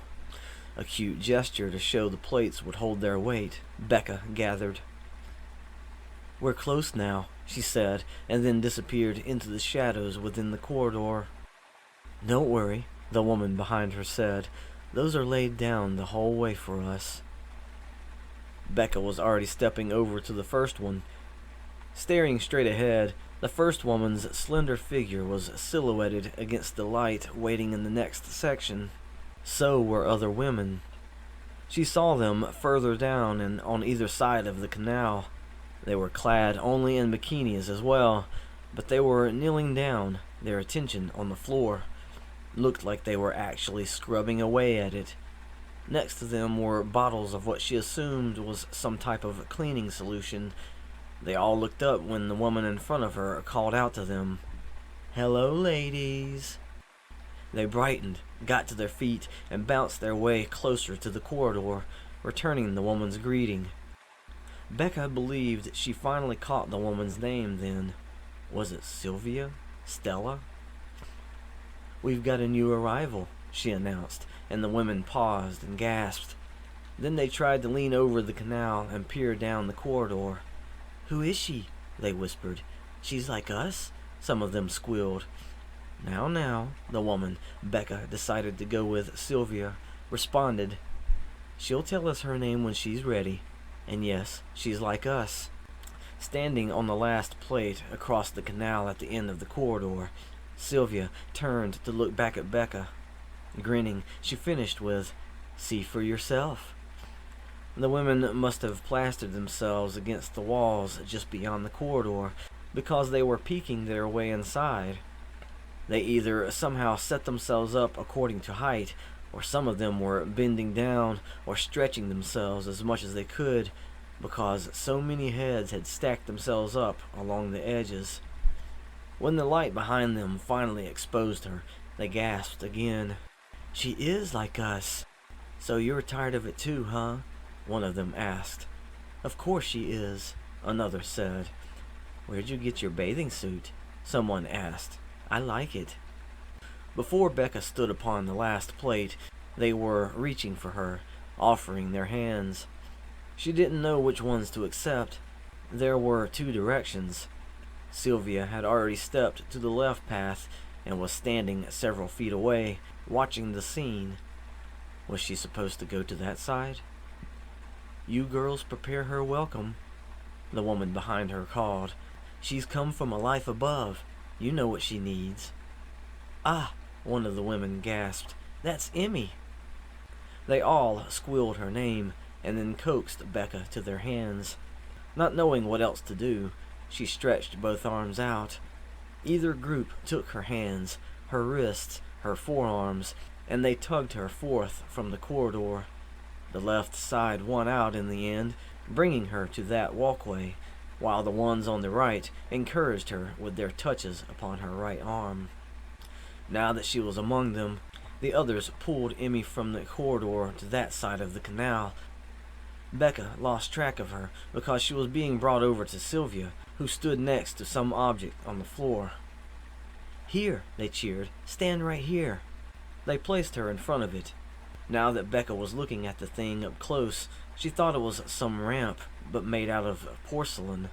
The part facing her was the flat beginning of the little slope, but the sides were raised in a smooth curve that followed the slope up to give the top a lip as well. Bekka didn't know if it was because of the light, but the ramp was sparkling, as though it was, of all things, clean. Lifting her gaze, she found one of the bottles further down that the women had left behind. Beside it was a washcloth, just lying on the stone walkway. There were more of these pairs, over on the other side too. Both floors were covered in moisture, but she saw the spots of bubbles where the cleaning solutions had been lathered up. "You notice it, don't you?" Sylvia asked, drawing her attention, and then spread her arms. "Starting right here, this level of the world is clean." Lowering her arms, she indicated the ramp below. "It starts right here for you. Step upon this shallow basin. We will wash your feet." The surrounding women took her by the elbows, the wrist, the hands, and invited her upon the ramp. At some point, her flats were taken from her fingers, and they disappeared somewhere behind her. She did as instructed, however, and as soon as the bottom of her feet met that porcelain surface, she felt she had profaned it. The ramp was so clean, she thought she heard her feet squeak upon its incline. One of the women was bouncing back down the walkway, carrying a bottle of the cleaning solution. She, along with the others surrounding Bekka, knelt down around the ramp. Sylvia was the only one still standing. "This is how it begins for all of us," Sylvia said. "In order to be able to set foot upon what's clean, we must be cleaned. Those who have gone on before are given that responsibility for the new arrivals." The woman with the bottle of solution tilted it to pour the contents out onto the top of the ramp. It splattered there and ran down along Bekka's feet and out behind her on the floor. The other women took turns reaching in to put their hands under the pouring solution. They cupped it and brought their hands back to rub against their other one. When they were satisfied, they started rubbing Bekka's feet. "But don't worry," Sylvia said, drawing Bekka's attention again. "The rest is up to you." Then she lifted her eyebrows. "Unless you want us to help, that is." Then she winked, twisted about, and started walking ahead. Bekka thought she knew what Sylvia meant by that, and truthfully, she wasn't surprised. She looked over to the other side of the canal to see Emmy was receiving the same treatment as her. Only Emmy was taking down the bun at the back of her head and shaking her hair free. "She's not here," Stephanie said. Bekka paused, taken from her experience by that statement. "Who?" Alicia asked. "Your sister?" Stephanie sighed. "Yeah, she was here before, since she was a new recruit. She must be further in now." After a moment, Alicia responded, "So, we go further in then?" "Yeah, but," Stephanie replied, "I don't know what's next. I didn't make it past this part. I tried to get my sister and run, but—" "She didn't want to go," Alicia said. Bekka gasped when she suddenly had to fight for balance. One of the women had taken her right ankle and lifted her foot from the ramp. A hand reached up from the group and grabbed her by the waist, giving her back control. The woman who lifted her foot was giggling while cleaning the underside of it. As she did, the woman with the solution was pouring more on that spot of the ramp where her foot had been, while using her hand to wash away the dark smudges left behind. "No," Stephanie said, "and that's why I was forced to run away and get help." "Did they chase you with spears?" Alex suddenly asked. Bekka fluttered her eyelids at the question. "What?" Stephanie asked. "They've got spears," Alex said. "Ha! Are you for real?" Alicia laughed. Bekka glanced over at Emmy. The woman was watching the others wash her feet, but when she noticed Bekka looking her way, she looked up and then offered a big, squinty smile. Bekka returned the gesture with a weaker version. Looking ahead, she saw Sylvia was still walking away. This section of the canal was a little longer than the leveled area behind her. There was a metal door along the middle of either side wall, and as clean and sparkly as they looked, Bekka assumed they hadn't been opened in a long time. The round spaces where the knobs were supposed to be were cemented in, and the keys for the deadbolt locks below them were more than likely long since lost. That left the large square opening at the end. The canal kept going unhindered below, but the two ledges on either side were wider. Instead of metal plates laying across, since there was apparently no need, the opening was closed off by an iron grate. Either half had a door fixed into the frame. Sylvia was approaching the one centered along this side of the canal. "Yep," Alex said. "They have homemade spears. Ask me how I know." "Must have been from that website," Alicia said. Alex chuckled before he began. "At the top of the page where you buy the password, there's a video that's labeled as required viewing. Not to go into the gory details, but it's footage of some guy the cultists attacked and killed." "Killed?" Stephanie gasped. "Yeah," Alex answered. "The guy thought he could take a woman right there on the spot, but he didn't realize how long it would be until the women started to wake back up. Since he stuck around, he suddenly found himself surrounded." "No way," Stephanie breathed. "So basically," Alex continued, "the footage was a friendly warning that you should pick your girl out and leave right then through the route the website provided." "Women scorned, right?" Alicia laughed. "They actually killed a guy? Absolutely brutal. And these maintenance guys won't say a word to the police, I guarantee it." Her laughter continued in Bekka's head as her right foot was lowered. Another woman started lifting her left foot, and she complied so she wouldn't have to fight for balance. Once the bottom of her foot was being cleaned, she looked ahead again. Sylvia opened the iron door, and the hinges barely even whined in protest. She stepped through into the gloom of the next section. Like the previous corridor, there were no light fixtures illuminating the way. Bekka couldn't tell if that section curved at some point. She thought it might, since she couldn't see another lit section further down. Before totally disappearing, Sylvia turned to look back at Bekka and called, "I'll be waiting in the cleanest part of this level of the world. Let Emmy show you how to approach it." Then she turned and seeped into the shadows, leaving the iron door open. Bekka looked over to see Emmy already looking her way. "That's right," Emmy said. "You're almost there. We'll show you. We'll all go with you." She looked down at the women washing her feet. "Won't we, girls?" They looked up at her and nodded, smiling, replying with, "Uh-huh." Bekka looked down to see the women washing her feet were glancing up at her, wearing big grins and nodding their heads. "I don't know much else to help you from here," Stephanie said. "I'm sorry. I didn't even know about the website." "It's okay," Alicia responded. "We've got Bekka's guy down there. He can jump in if he needs to. But spears or not, I think we got things handled. The password is their weakness." "But you're still blind, aren't you?" Alex asked. "Yeah," Alicia scoffed.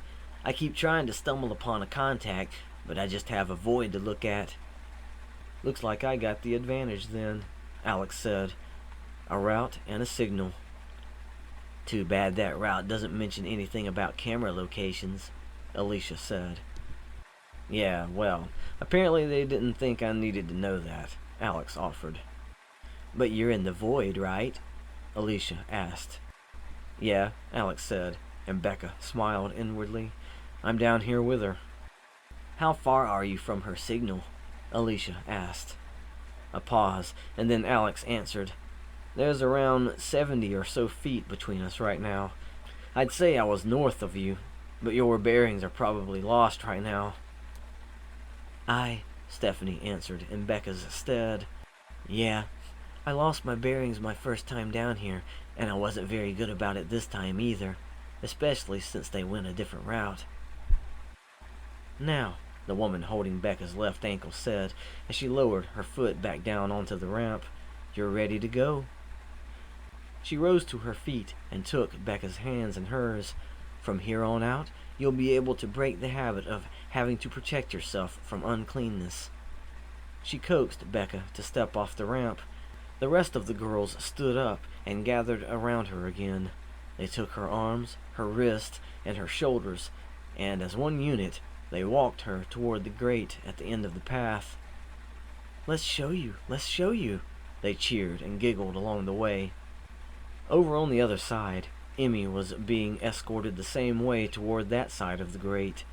The iron doors were wide enough 2 of these slender women could fit at once, but they all slipped through one by one.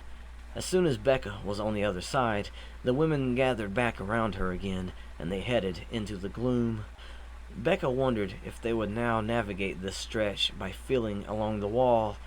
There was no way to listen to the trickle of water below, because they wouldn't stop giggling. The echoes of their voices worked against Bekka's senses to where she had to take smaller steps. She couldn't tell where the edge of the walkway was. Everything to the right of her and above was a cloud of sound. There was no wall at her left. It was a concentration of echoes. The women behind her closed in while her arms stretched away ahead. Ee-hee-hee-hee, the women right behind her giggled. Don't worry, we got you.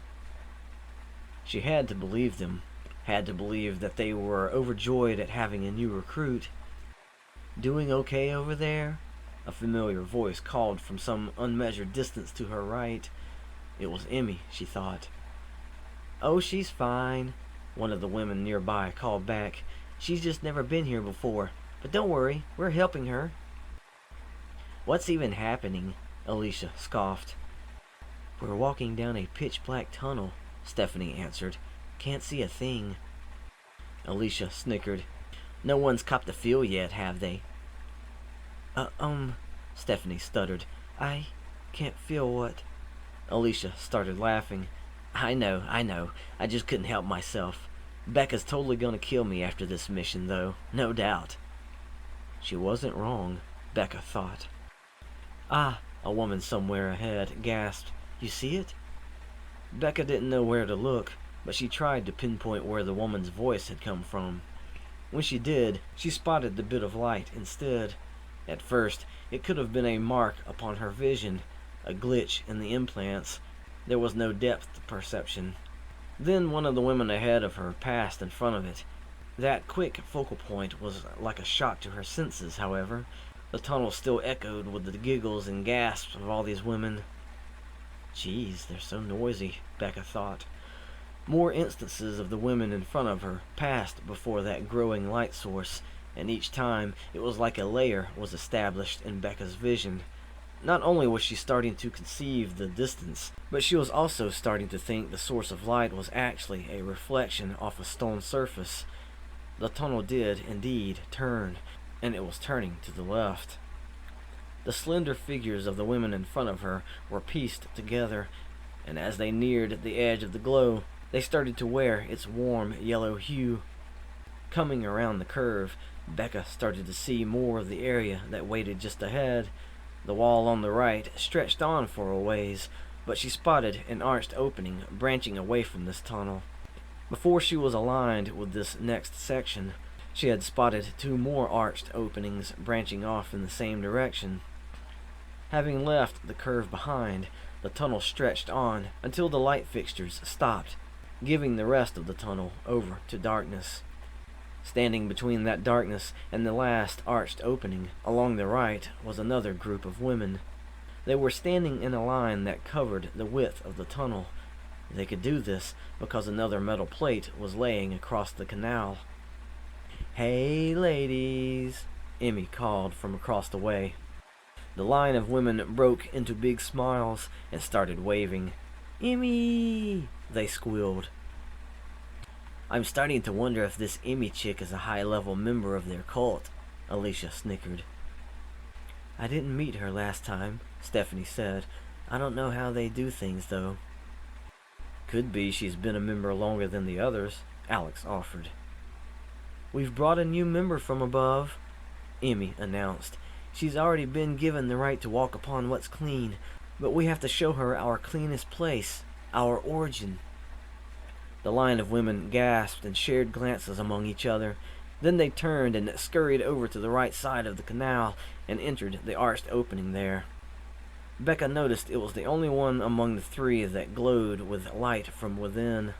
The one Emmy and her group were about to pass was boarded up a few feet beyond the opening, creating a shadowed nook. She couldn't tell if the 3rd one was done the same, but she noticed that there were other tunnels further down. They, too, were dark within.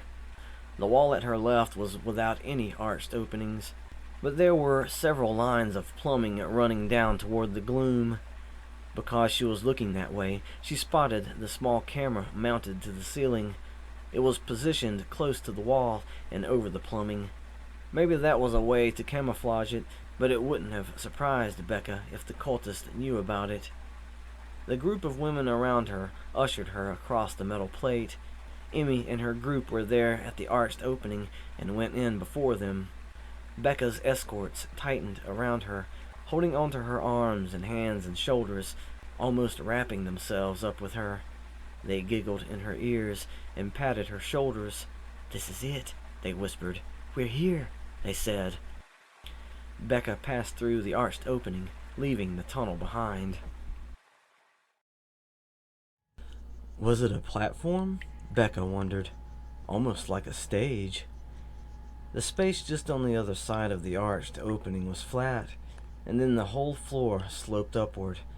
Traversing half of this chamber's length, the floor leveled out again and continued to the back wall. The entire ceiling was one big arch, with conduit running along the upper elevations. Protruding from those lines every few feet were long fluorescent light fixtures. They glowed with the same yellow warmth as all the fixtures prior. Bekka couldn't help but lift her gaze and appreciate how high the apex of the ceiling reached. It was a relief from the cramped spaces she'd traveled so far. Yet her appreciation was short-lived. "So many boxes," Stephanie stated. "Boxes?" Alicia questioned. "Of what?" "Sanitizer," Stephanie answered. "I think." There, along either side of her, lined up along the bottom portion of the overall arch, up the slope, and gathered along the sides of the platform, were boxes and boxes of cleaning solution, all the same brand, either empty or yet to be opened. Some were stacked as towers, others were lined up and stacked to form their own walls. They were several rows deep, reaching toward the center of the chamber. The majority of them were there on the platform, stacked high along the back wall. They were so tall that Bekka could only guess the women climbed the shorter rows in front of them to reach those tops.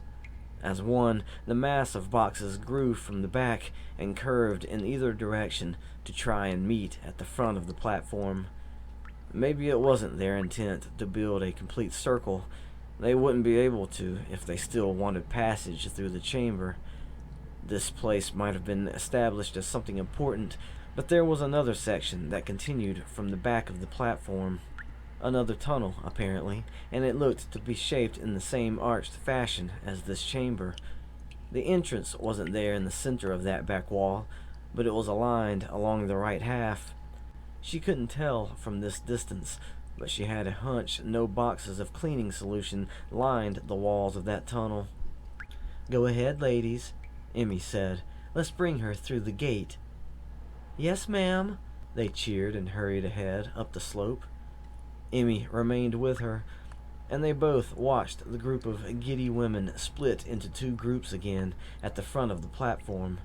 They opened a box from either end of the two branches and started passing out the bottles inside them to one another. When every woman had a bottle, they gathered at the center of the top of the slope. Those closer to the slope knelt down, opened their bottles, and laid them on their sides. Angling the tops of the bottles inward, they let the contents spill out and down the incline, forming a single wide stream. It reached the bottom of the slope and ran over to cover both Bekka's and Emmy's feet. Emmy was already resting her hand in the middle of Bekka's back. She then whispered, "Come, let us show you what is possible." Bekka and Emmy walked side by side up the trickling stream of cleaning solution. When the first two bottles were emptied out, those women stood up and stepped aside to let the next two women take their place and empty out their bottles. It only took the 2 rounds, and Bekka and Emmy reached the platform. Those of the women who had yet to pour out their bottles spread away from the others and ran across the platform toward the other tunnel. As they did, the ones in the back of this group bent down and splashed the surface with the contents of their bottles. The others ahead of them did the same with their bottles until a path was formed from where Bekka and Emmy stood to the tunnel on the other side. Once the path was established, all the women stood to either side of it, holding their empty bottles and looking Bekka's way. "What a waste of supplies," Stephanie muttered. "I heard lots of splashing noises," Alicia said with an accusing tone. Bekka had to hold back the sudden urge to snicker.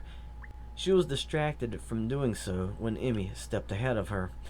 The woman stayed on the path as she stepped across the platform. She then turned around and spread her arms to indicate all the boxes surrounding them. "All of this," she began. "These are our records. How much we have worked, how much cleaning has been accomplished." She lowered her arms, placing her hands on her hips. "You might wonder why they're all stacked here in this one room. It's because we can't keep them in the cleanest place in this level of the world. No, this is our shrine to that place, to show you how serious we are, how dedicated, and to introduce you to where it all began." She twisted back around and beckoned Bekka to follow her as she continued down the path of solution. "It is here." Bekka stepped along the path, and the women standing with her followed.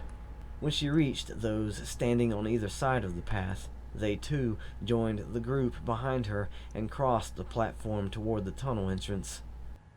"Almost," they whispered. "Almost. She's about to see it. It's real." Emmy was already standing just before the entrance with her back to Bekka and the other women. When they finally arrived, they nudged Bekka ahead to stand next to her. Then they stepped back a few paces, huddling together. Bekka wasn't aware of them anymore. She, along with Emmy, was staring down this next stretch of tunnel, and despite all of the awkwardness and absurdity that had transpired so far, Bekka realized she was gawking. The tunnel was lit with more of those long fluorescent fixtures attached to lines of conduit on either side. Yet, Bekka was convinced the warm glow wouldn't reveal any speck or blemish, any smudge or stain, any discoloration or festering buildup, because there weren't any of the sort. The tunnel was laid with stone just like all the passages before it, but every surface was smooth and polished, shiny, even bright. There was no canal running through the middle, so there was no risk of sludge or sewage to pile up here. So there was no possibility of the air being heavy with smog. Because of this, all she smelled was the irritation of sanitizer. There was that coolness again, she thought. That same sensation she discovered when leaving the area underneath the subway system. It worked with all of the enclosures here. The sense of being hidden away from everything. The lack of self-consciousness. As though a little bit of inhibition had fallen away, and she hadn't concerned herself with being dressed in nothing but a bikini. "Isn't it beautiful?" Emmy whispered. "So they weren't lying?" Alicia asked. Stephanie didn't respond. Bekka wondered if she too had been impressed with this development. "Here," Emmy continued, "nothing profane may enter. You can see the difference at our feet, can't you?" Bekka looked down. The tips of her toes were only several inches away from the floor of the tunnel, and it struck her she could actually know that. The stone of the platform was the same as that of the tunnel, but she saw a border, a change in color, one darker shade against the lighter one. She and Emmy were standing on the darker side. "That had to have been an awful lot of scrubbing to get it that color," Stephanie whispered.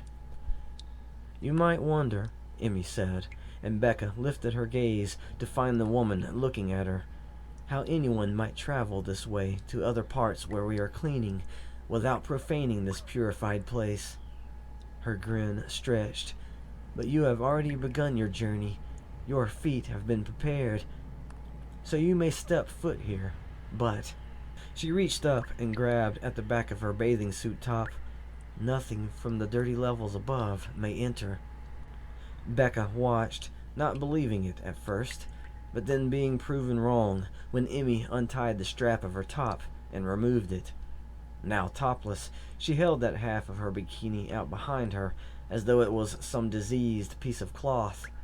She then let it drop onto the path of solution. The whole time, her eyes never left Bekka's.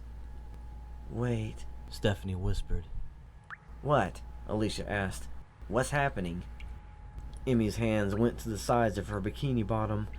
It was one of those side-tie styles, so when she took the ends of the string and pulled the knots loose, a part of Bekka wasn't surprised by this development in the slightest.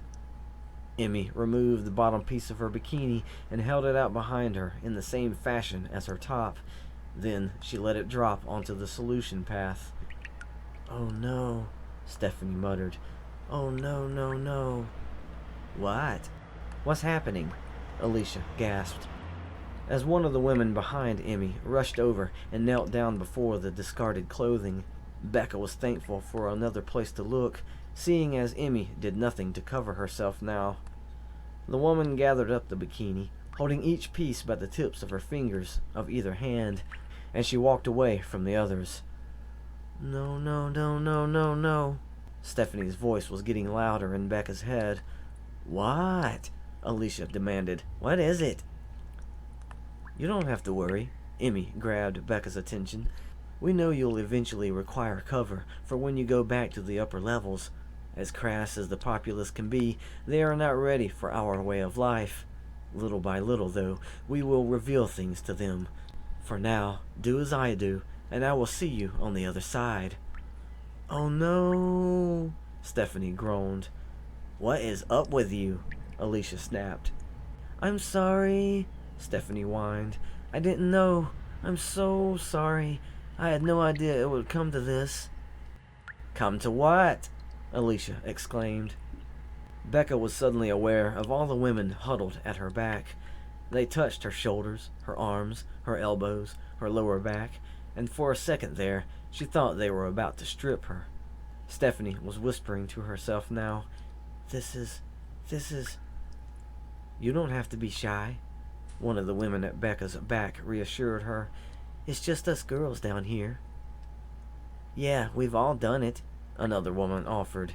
"It's actually quite exhilarating," one woman giggled. "And look," the first woman continued, and pointed past Bekka and up toward the tunnel's arched ceiling. "Those are under our control now." Bekka looked up and to the left, and immediately spotted one of those small cameras. It was hooked into the line of conduit on that side of the tunnel. Her jaw dropped. "Hurry, hurry," one of the women squealed. "Now's your chance," the woman beside her added. "You do it this once, and you'll be used to it then." "I'll wash your bathing suit," a woman on her right offered. "What are they trying to get you to do?" Alicia asked. Bekka was staring ahead, watching Emmy's nude form strolling down the tunnel, not once looking back. The camera was aimed right at her. The maintenance guys were either getting a free show right then, or they would later when they came back and watched the recorded footage. "They tried to infiltrate our level before," one woman explained, "but there are those among us who have knowledge of such technology, so we turned it around on our enemies. Now the cameras see nothing, show nothing, and they are always on, exposing nothing of our work. So you are safe. We all are." "Sounds like an initiation or something," Alicia said. "They want her to walk down a tunnel they cleaned," Stephanie said, "but they want her to do it naked." There was a pause, and then Bekka's head was filled with Alicia's laughter. So much, in fact, that she lost focus on what the women around her were saying. "We won't force you," one woman offered, slipping through the noise. "But you came down here for a reason, didn't you?" "You already felt it," another began, "before you even decided to join us." Still looking ahead, Emmy was getting further away. She thought the woman might stop and look back, wondering why she wasn't following. Do these people lose patience with someone who's reluctant? "Free yourself," one woman was saying. "It might seem scary at first, but seconds later, you won't care anymore." "You'll be clean," a lady to the left of her said. Truly clean. Spotless. Are they just trying to get me naked?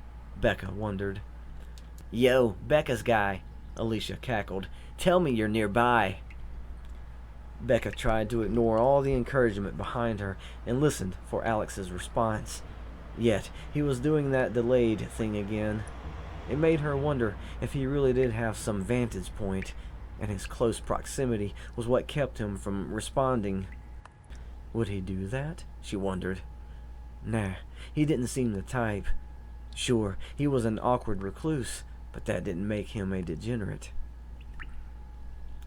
I don't know what to say, Stephanie said. Do you require more payment? If so, I understand. I just wasn't prepared for this. I'm sorry.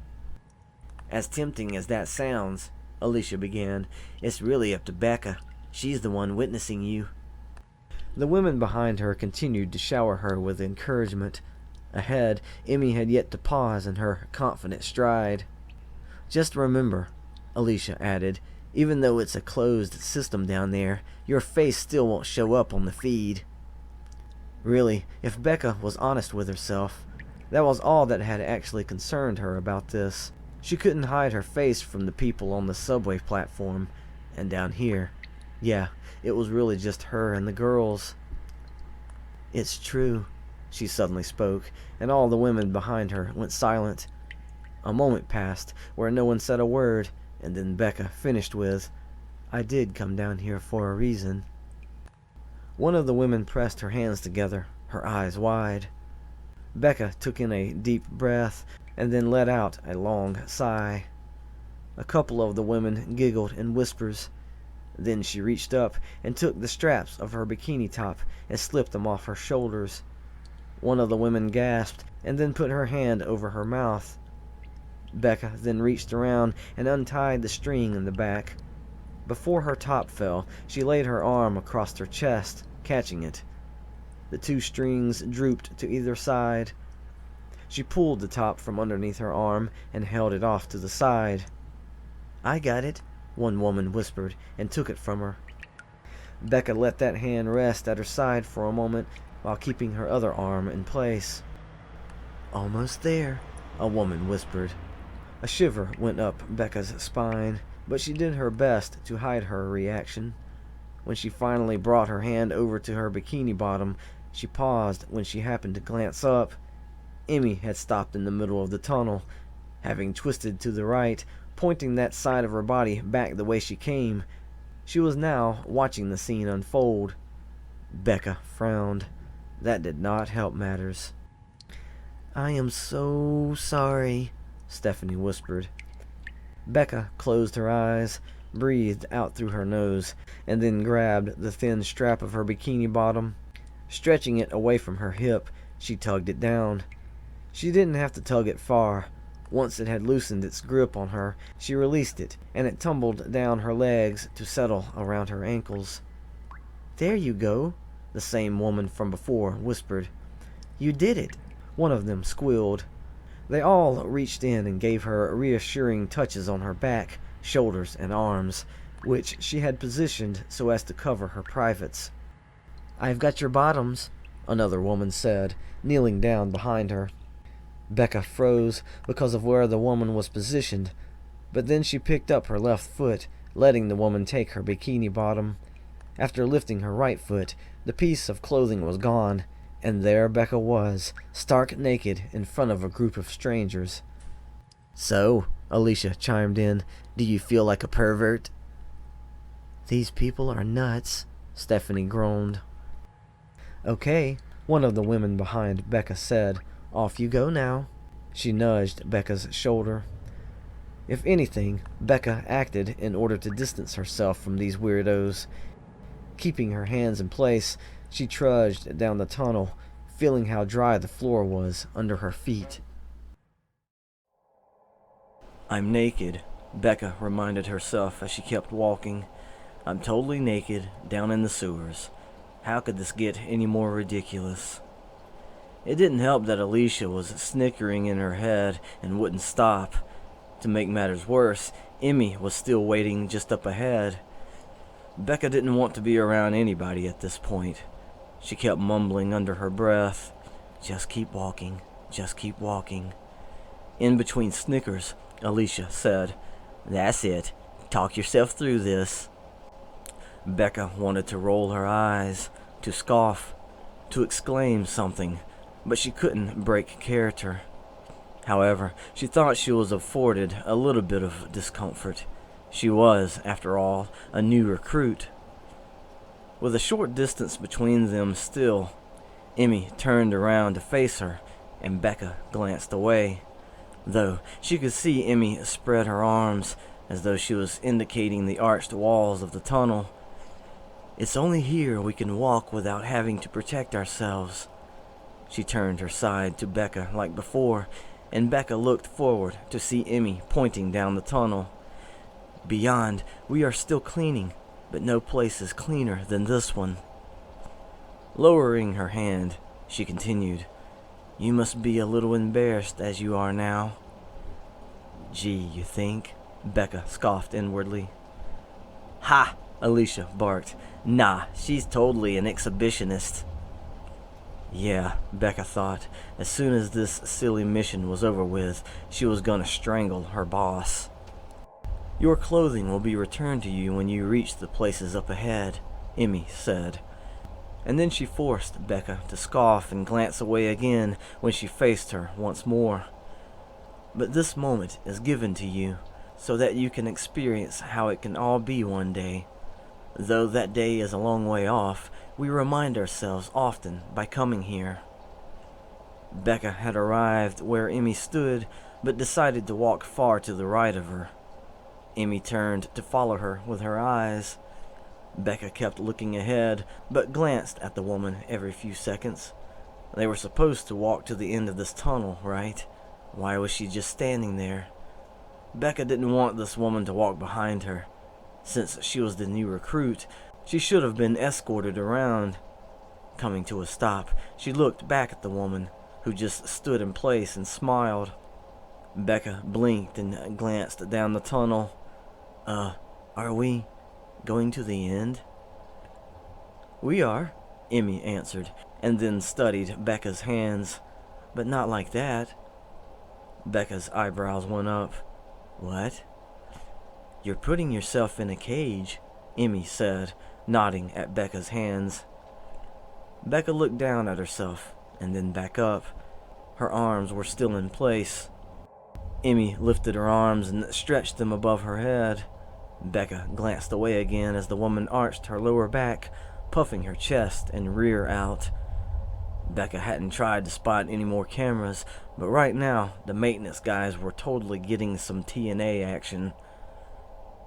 "Don't you want to feel it?" Emmy asked, tilting her head back and closing her eyes.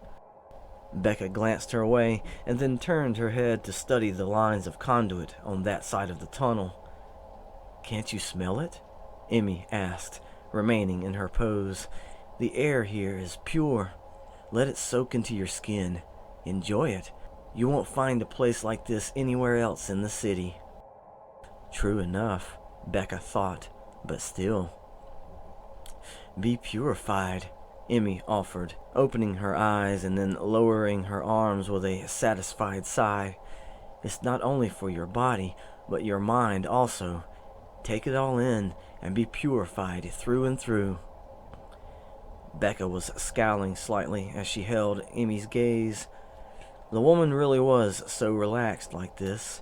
Must have been some form of brainwashing. "I hope she's just up ahead." Stephanie's voice broke Bekka from her thoughts. "That way we can hurry and get out of here." "Hey, Bekka's guy," Alicia said. "You still got her signal, yeah? Is she in the middle of the void yet?" At this point, Bekka didn't know if she wanted to hear Alex's voice. For him to be so close while she was like this. Not like this. "Well, Alex's voice came through, and Bekka flinched. "There's still like 50 feet between us, but..." 50 feet, Bekka thought. He couldn't have line of sight, especially now, since this tunnel only had 2 entrances. So, Emmy caught her attention again. Won't you throw concern aside for now? I know it must be scary, but you're safe here with us. We have a powerful mission. All of us are dedicated to our cause. I can't believe my sister even got involved with these people in the first place, Stephanie groaned. Bekka's shoulders relaxed. At least her host felt the same way she did. After all, they were both basically in the same situation, despite Stephanie only hitching a virtual ride. Once again, Bekka closed her eyes and huffed through her nose. Opening her eyes, she could tell out of the corner of her vision that Emmy seemed pleased, as though she could sense Bekka was coming around to their way of things. So, regardless of the camera angled their way, Bekka lowered her head, straightened her posture, and then let her arm slip away from her chest. Then, after a short moment of hesitation, balling the fingers of her other hand into a reluctant fist, she then relaxed them and moved that hand over to her side. Emmy beamed. There you go. You're getting it. Says you, Bekka thought. Emmy finally moved from where she stood and continued her stroll down the tunnel. Bekka let her pass and then started walking too. You're completing the steps to fully give yourself over to our way of life, Emmy said. There's only so much more, and you'll be able to find your place in our work. Oh great, Bekka groaned inwardly. What else do they want me to do? I'm already naked. The overall yellow glow had hidden the sloping ceiling ahead. When Bekka noticed it, she pictured another descent, but without several tiers of ledges for water to splash down. As she and Emmy neared this change, two heads slowly bobbed their way up from below. Before Bekka could groan inwardly again, she saw the two women were wearing bikinis. They stopped just below the top of the slope and waited. Both were carrying bottles of cleaning solution in one hand and a pure white washcloth in the other. They will prepare the way for us, Emmy explained. The two women knelt down in front of her and Bekka and soaked their washcloths with the solution. Then they positioned themselves side by side and started scrubbing the floor as they descended backwards. Arriving at the top of the slope, Bekka saw that the entire decline had been layered with some type of plastic. The two women scrubbed a few feet and wet their cloths again, letting the excess solution spill down the slope. The path they were creating was a trail of lathered solution. Where the soap bubbles weren't bunching together, the plastic material sparkled. Since it was transparent, their efforts made the stone underneath shine inside that yellow glow. At the bottom was a pool of water. Bekka couldn't see how far it stretched ahead because of the sloping ceiling, but she estimated the pool was around 1.5 feet deep because there were other women waiting below. They stood near the bottom of the slope in a semicircle, all clad in skimpy bikinis. We're about to go down another floor, Stephanie said. Roger that, Alicia acknowledged. Further down the rabbit hole. Bekka was having a bad feeling about this. The two women completed their descent and joined the others below. Emmy stepped over to the center of the glistening path of lathered solution. She knelt down on one knee and placed her hands upon the edge of the plastic material. Bekka slumped a bit. Her fears had been confirmed. Emmy looked up at her. This part is the most fun. Bekka was sighing so loud inwardly, she wondered if Stephanie was hearing her.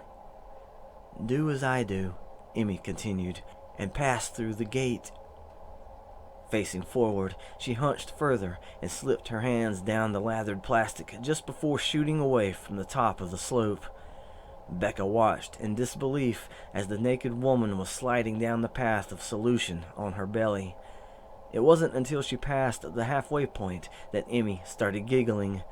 Then her voice was cut off when she splashed into the pool below. Two of the women broke from the semicircle and helped her get to her feet. She rose from the water laughing and wiping at her face. Brushing her hair back, she turned to look up the slope at Bekka. Still wiping at her eyes, she called, "Now it's your turn." Bekka knew it was, knew what she was going to have to do before Emmy even left her alone up there. The sane part of her wanted to turn in the opposite direction and run, but she stepped up to the edge of the slope and slowly crouched, touching the plastic material. It felt so smooth and silky. It must have been one of the many things these women kept ridiculously clean. "It doesn't hurt," Emmy called. "The ride is gentle and fast, but more importantly, it'll wash you." "I barely heard that," Alicia said. "She's suddenly so far away." "That's because she slid down on her belly," Stephanie said. "Slid down?" Alicia gasped. "What?" "We've got to slide down the same way," Stephanie said. Bekka's head was filled with Alicia's laughter again, causing her to hesitate in just getting the spectacle over with. "I'm so determined to hack that web now," Alicia cackled. "That footage is gonna be priceless." "Don't you dare," Bekka thought. "This is way more than I thought we'd have to go through," Stephanie whispered. "My sister is so gonna pay me back for every bit I paid for this job." "And I'm getting a bigger cut of the fee," Bekka thought. Below, two women stepped away from the semicircle and approached the bottom of the slope. "We'll catch you," one of them called up to her. "I'd rather they didn't," Bekka thought, and once more closed her eyes and huffed through her nose. "Let's just get this over with," she muttered and opened her eyes. Sliding her hands along the plastic material, she leaned forward and let herself drop onto the slope. As soon as she made contact, everything began moving. The stone walls rushed by in their segments, the fluorescent fixtures zipped along the lines of conduit, and there was a strange but soothing sensation running along the entire front of her body. She kept her arms lying flat ahead of her, let the palms of her hands and the undersides of her fingers slip among the bunches of bubbles that came at her. The whole time, she kept her head up, her chin mere inches away from the plastic material, as she watched the pool below stretch further away as another large chamber opened in front of her. Then the group of women spread across her vision, and she heard them cheer right before her head went underwater.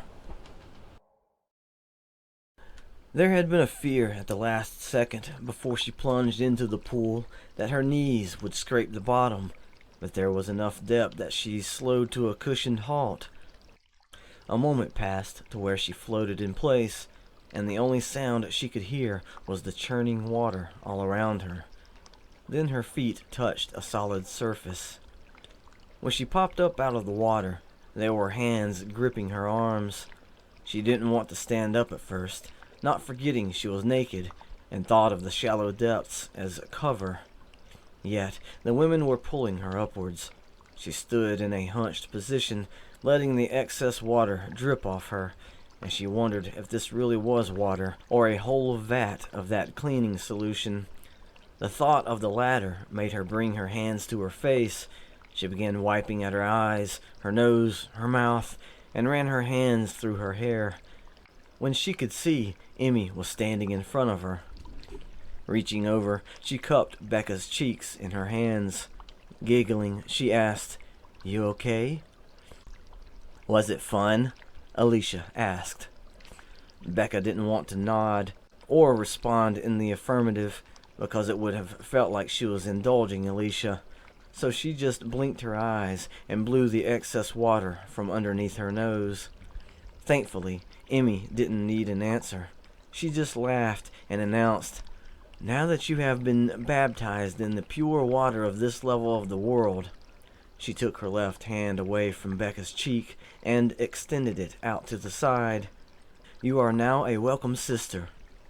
Taking her other hand away, she spread it to the side and finished with, "Welcome, dear, to Soapland."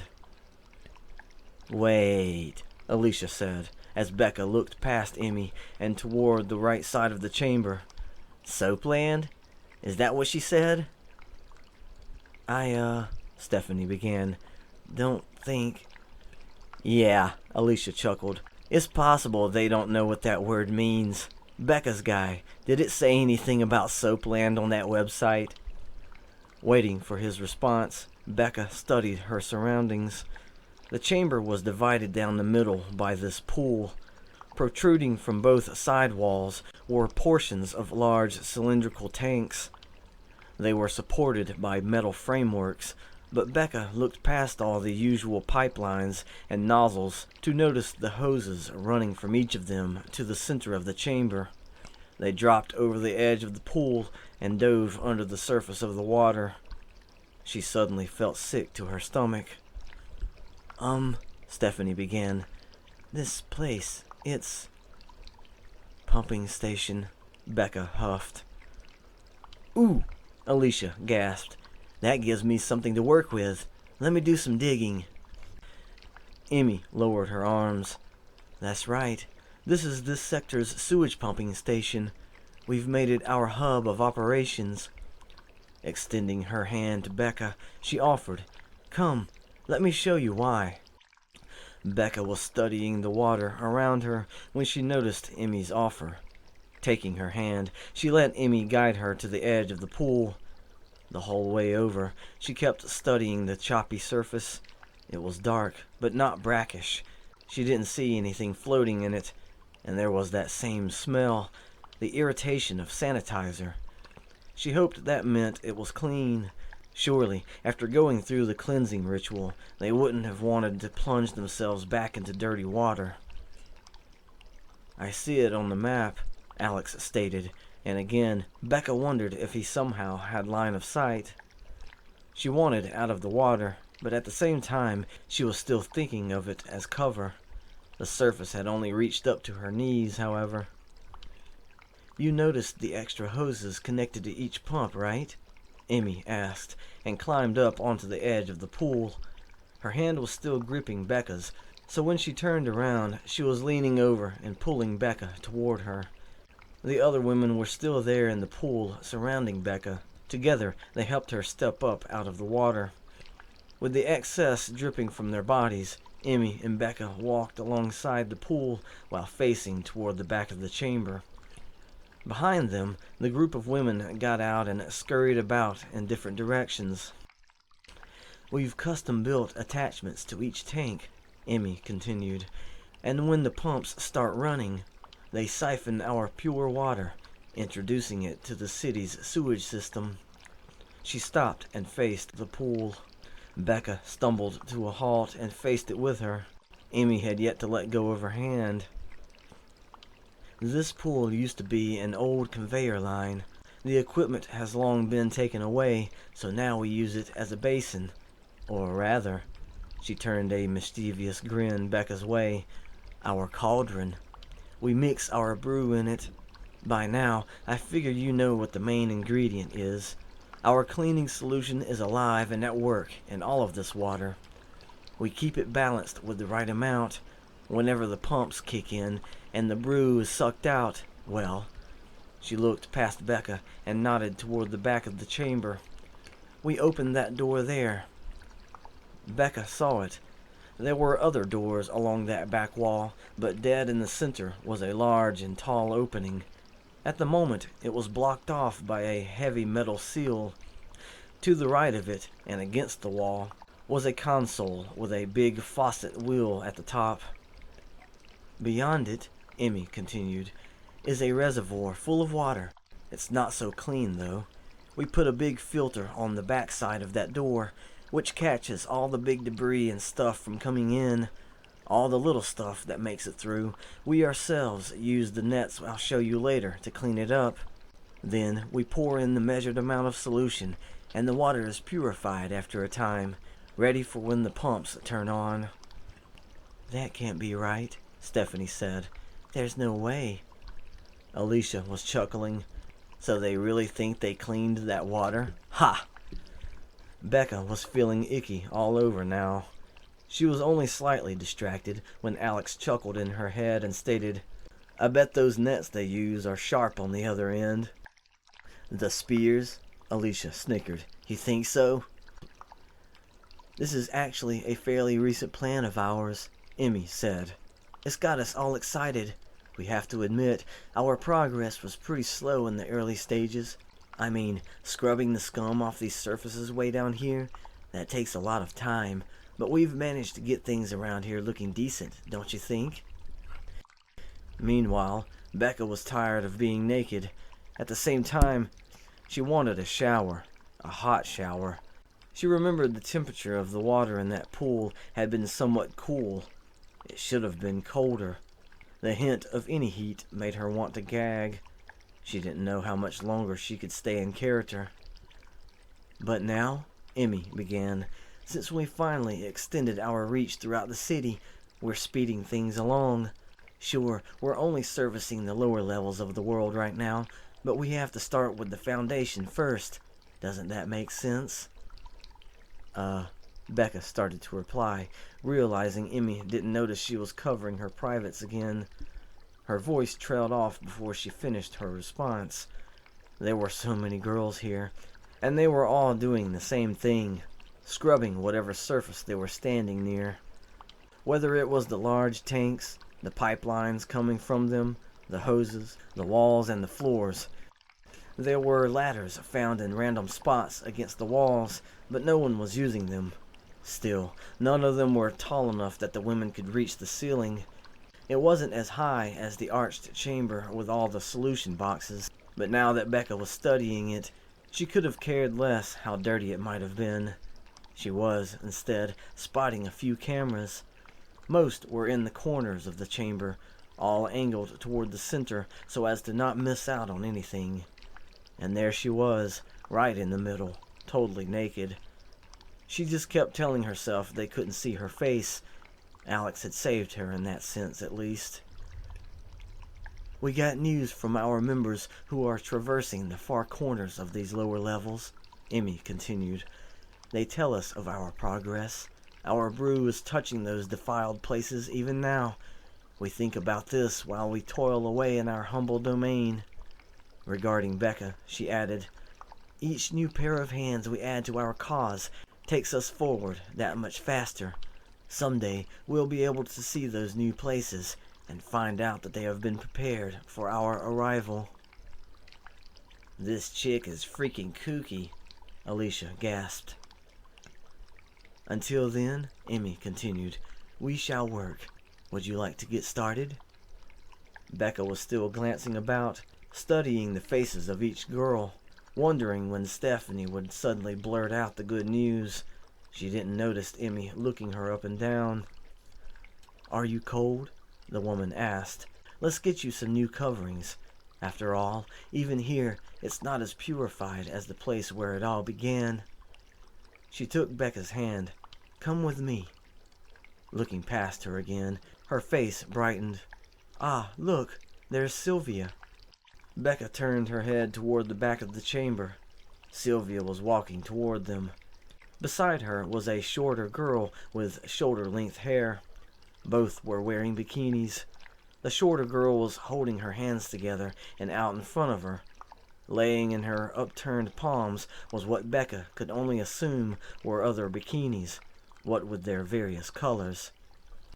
One of our young members has brought us some coverings. See? Emmy said. She and Bekka turned to face Sylvia and this girl, and it was then Stephanie gasped. Ashley. Whoa, what?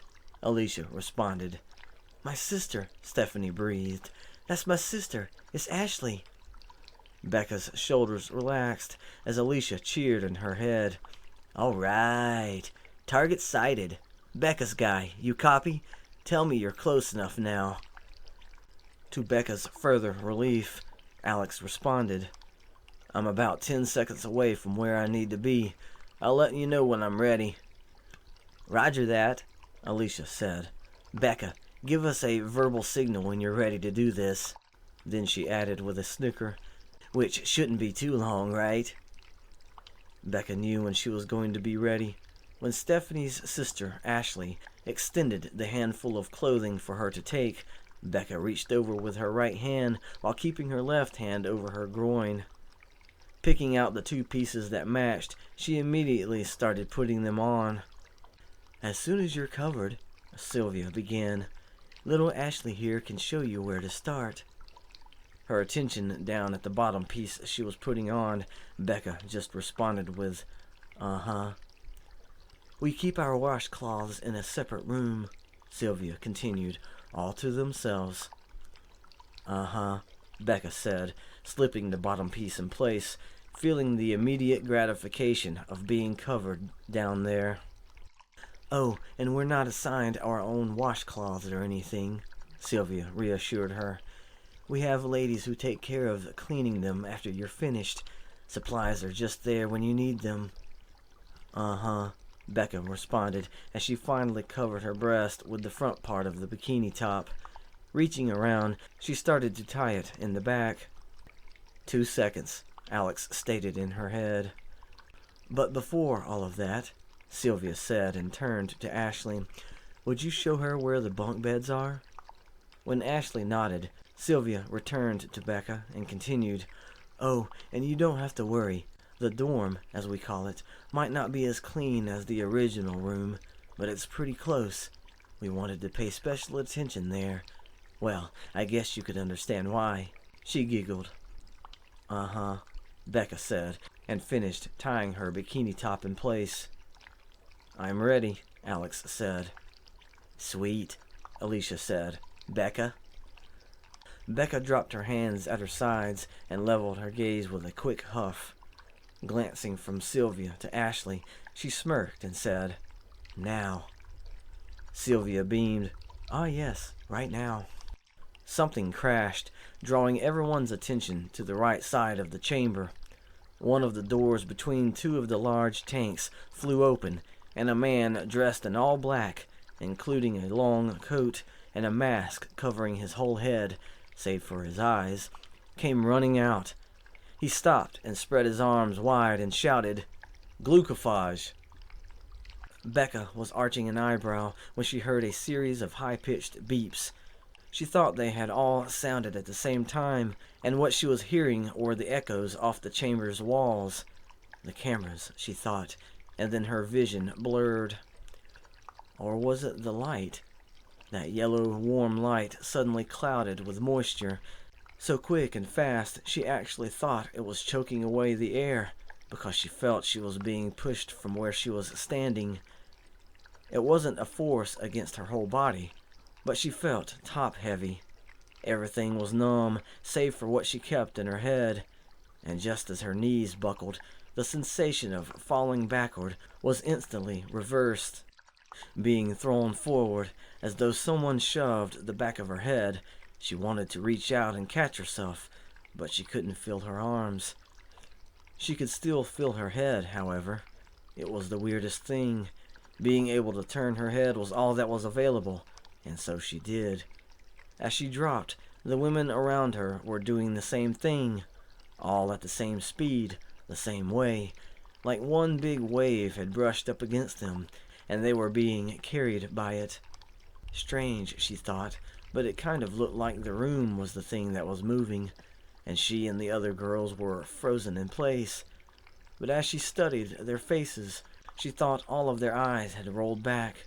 They wouldn't be able to see her, but she was able to see them.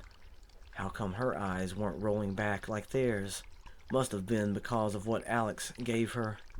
When she saw black, she thought she had passed out then, but the black had texture. It was moving, and there was a voice above it, muffled. Yeah, like she was underwater. Gah! She hoped she hadn't fallen into that pool somehow, that dirty water that only smelled clean. She knew it wasn't really clean. "Bekka," Alex called. She tilted her head back. His head was above her, all covered in black, except for his eyes. While he was looking down at her, she noticed that the chamber ceiling wasn't moving. Had the wave passed? "Don't worry," Alex was telling her. "You're not totally immune, but what I gave you canceled most of the effects. You starting to feel your legs yet?" My... She remembered she could move her head, so she tried talking. "My legs." Yeah, Alex said. Can you feel them? Can you stand? Stand, she muttered, and then tried to look down and find her feet. She couldn't, though, because she was surrounded by black textured. I got you, Alex said. Don't worry. She thought about lifting her left hand then, and when she felt clothing under her fingers, she remembered the jacket Alex was wearing. She firmed her grip on his arm. He glanced at her hand and then back to her. That's it. You should be able to stand now. She realized then that she was in his arms. The extra length of his coat was draping along her sides. Being covered like that, instead of being almost totally exposed, it felt warm and cozy. Do you still hear Alicia? He asked. Bekka was feeling the floor underneath her feet now. She thought about straightening her legs, but at the same time, being held like this, it felt nice. However, she searched the channel in her head. The text in her vision that displayed the name of said channel was glitching in and out. She thought she heard Alicia's voice breaking up, but wasn't sure. I think I lost her, she answered, and straightened her legs. Alex kept his arms around her. She was still holding on to them. It should connect again soon, too, he told her. She nodded and started slowly looking about.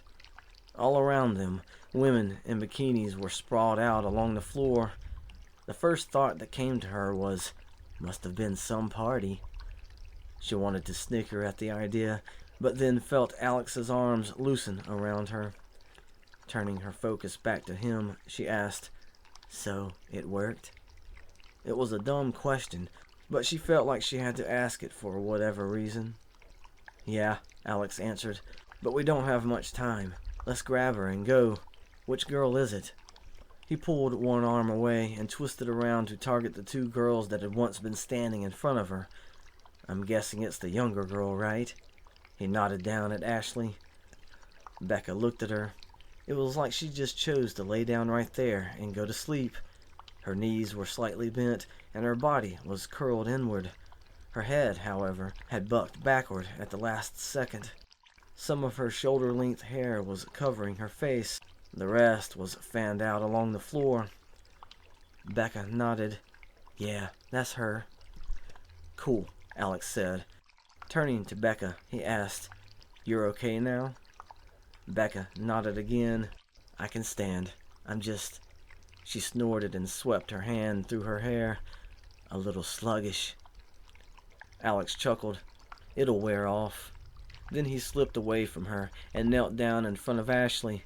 As he scooped her up in his arms, Bekka had a thought that she'd rather be the one who was scooped up. All right, he said, just before straightening from his crouch. We'll go out the way I came in. Standing up, he shifted Ashley in his grip and looked over his shoulder. Follow me. Yeah, Bekka said, taking one last glance about the chamber. There wasn't a girl not on the floor. She wondered how far the signal from the cameras reached. Probably the whole void Alicia described earlier. Let's get out of here.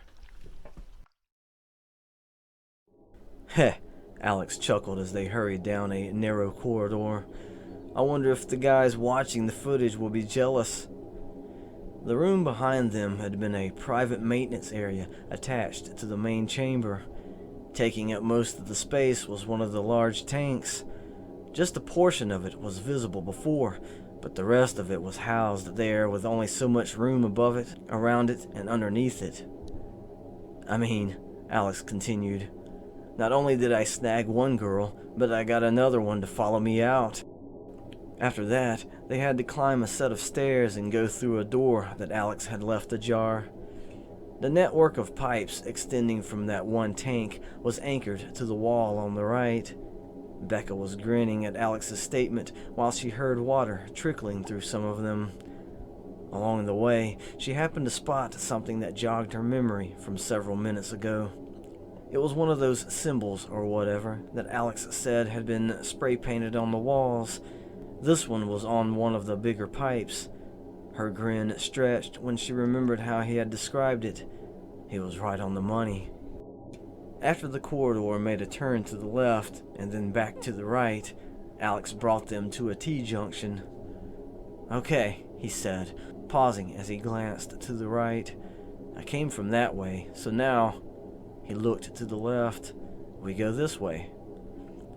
Bekka followed him down a short stretch of the same type of corridor, but they had left the lines of pipes behind.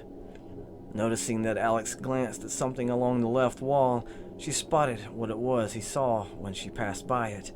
Another one of those silly symbols had been spray painted there, but instead of it being orange like the one before, this one was dark blue.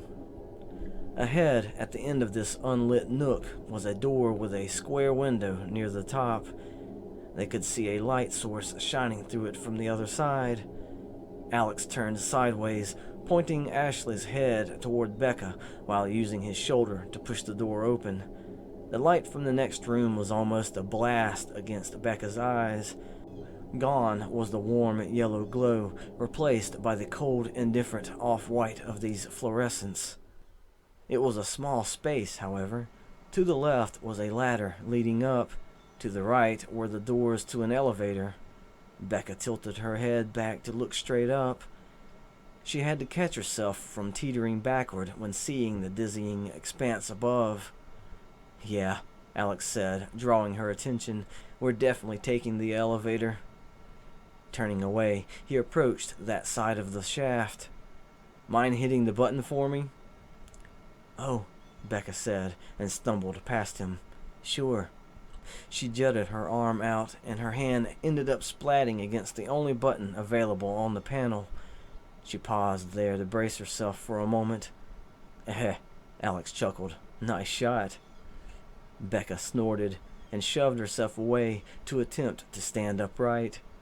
Only a few seconds passed, and the doors slid open. Alex allowed her to step inside first. As she did, she saw another blue symbol spray-painted on the back wall of the elevator. Stopping to stare at it, she snickered and thought to herself, "Well, duh." "Can you press the button for me again?" Alex asked. Shaking herself from her stupor, she whipped about, finding him standing near the interior panel. There were only a few buttons. Stepping over to it, she hoped she could touch the right one. Lucky for her, she realized once she was standing in front of the panel, the second to last button was spray-painted a dark blue. "You see which one, right?" Alex asked. Grinning, she lifted her hand and sort of let her index finger rest against it. "There you go," Alex snickered as the doors closed. The motor above hummed to life, and the elevator began to rise. To Bekka's surprise, she didn't tilt off balance at the start. Yet, she did look down at her feet, but for another reason. Studying her, Alex asked, "You okay?" Bekka huffed and muttered, "My feet feel dirty." Alex looked down at them and then back up at the side of her head. "What happened to your shoes?" Bekka lifted her gaze and regarded him with a slight pout. "They took them and promised to give them back, but didn't." Grinning, Alex was shaking his head as he responded, "Just like a cult to make false promises." Then he nodded toward the back corner of the elevator. "But don't worry, we're still being looked after." Bekka twisted her upper body opposite him and toward the back of the compartment.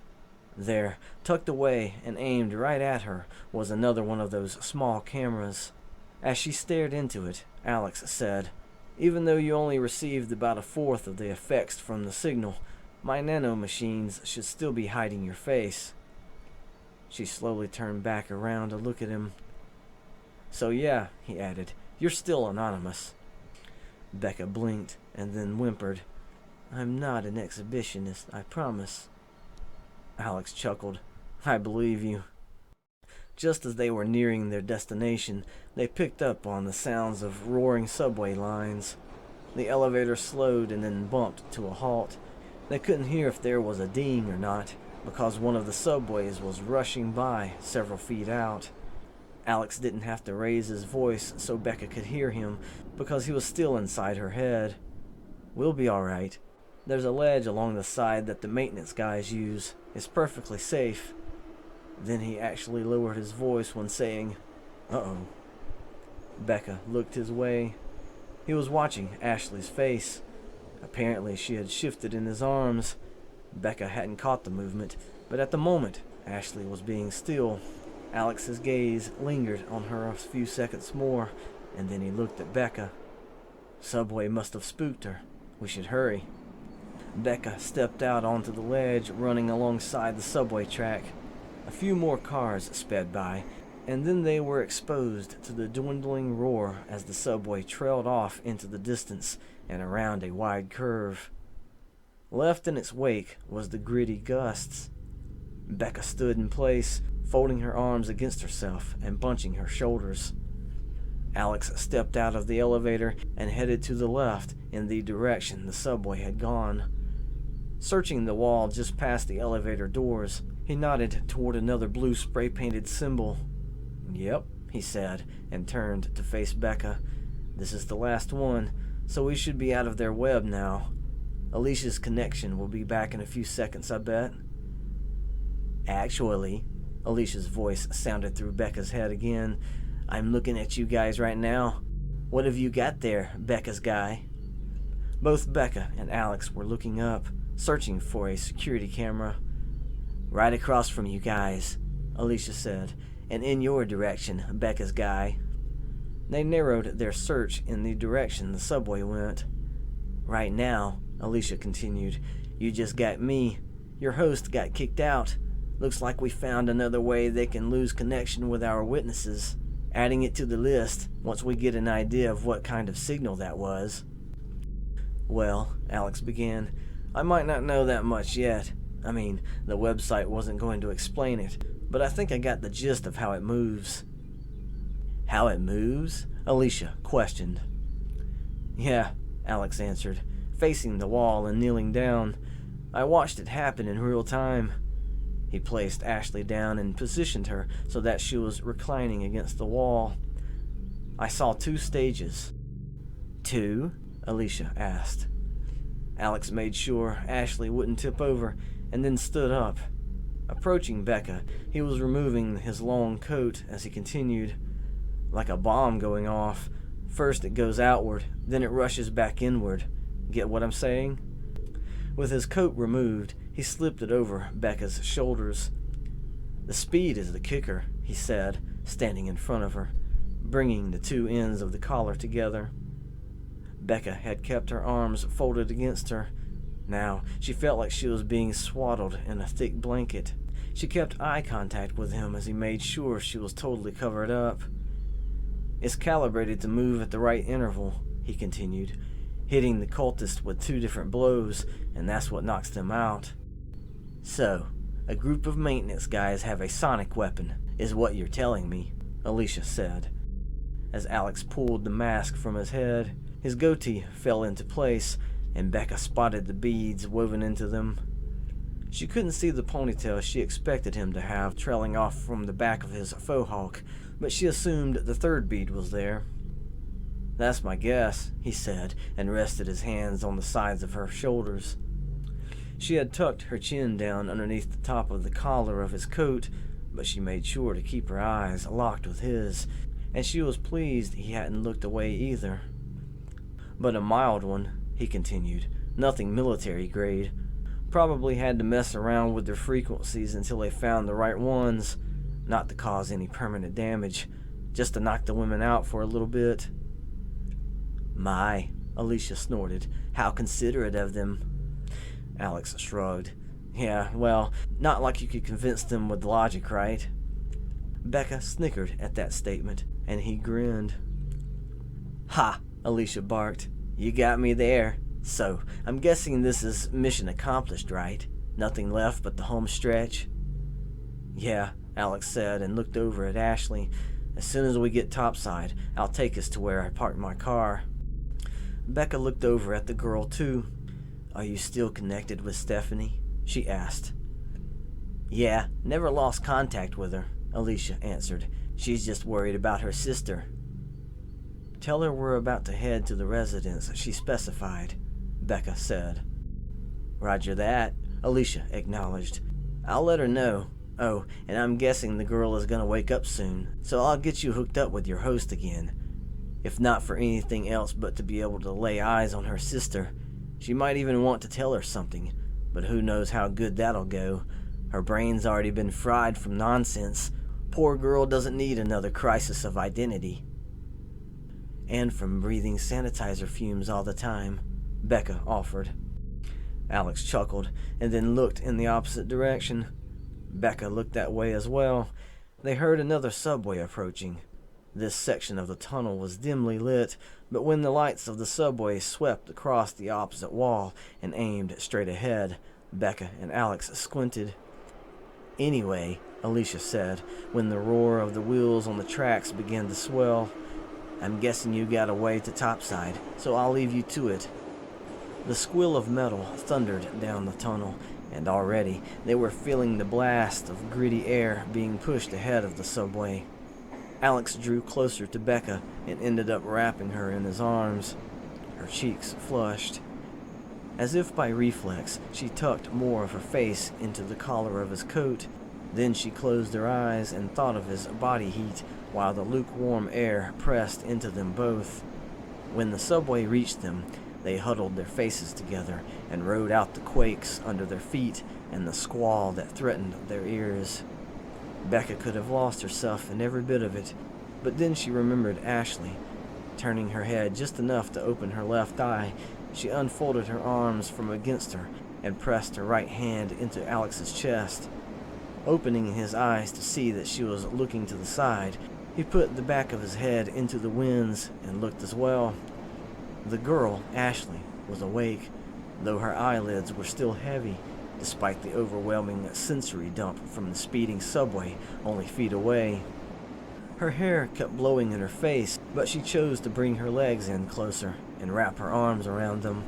Not once did she look to either side of her. Bekka could only imagine what she was thinking right then. From safe, clean, gentle spaces to a loud and dirty subway, doing away with however many days she was a member of the Soapland cult, having accumulated a fresh new take on life. Heh, Bekka snickered, knowing the nanomachines still working in her head allowed Alex to hear her over the sound of the passing subway. "Do you want to tell her?" Alex looked at her, and his eyebrows went up. Remember that the links to the previous stories in this audiobook series are available below, along with my Ko-Fi link and my website where you can find all of my printed novels and ebooks.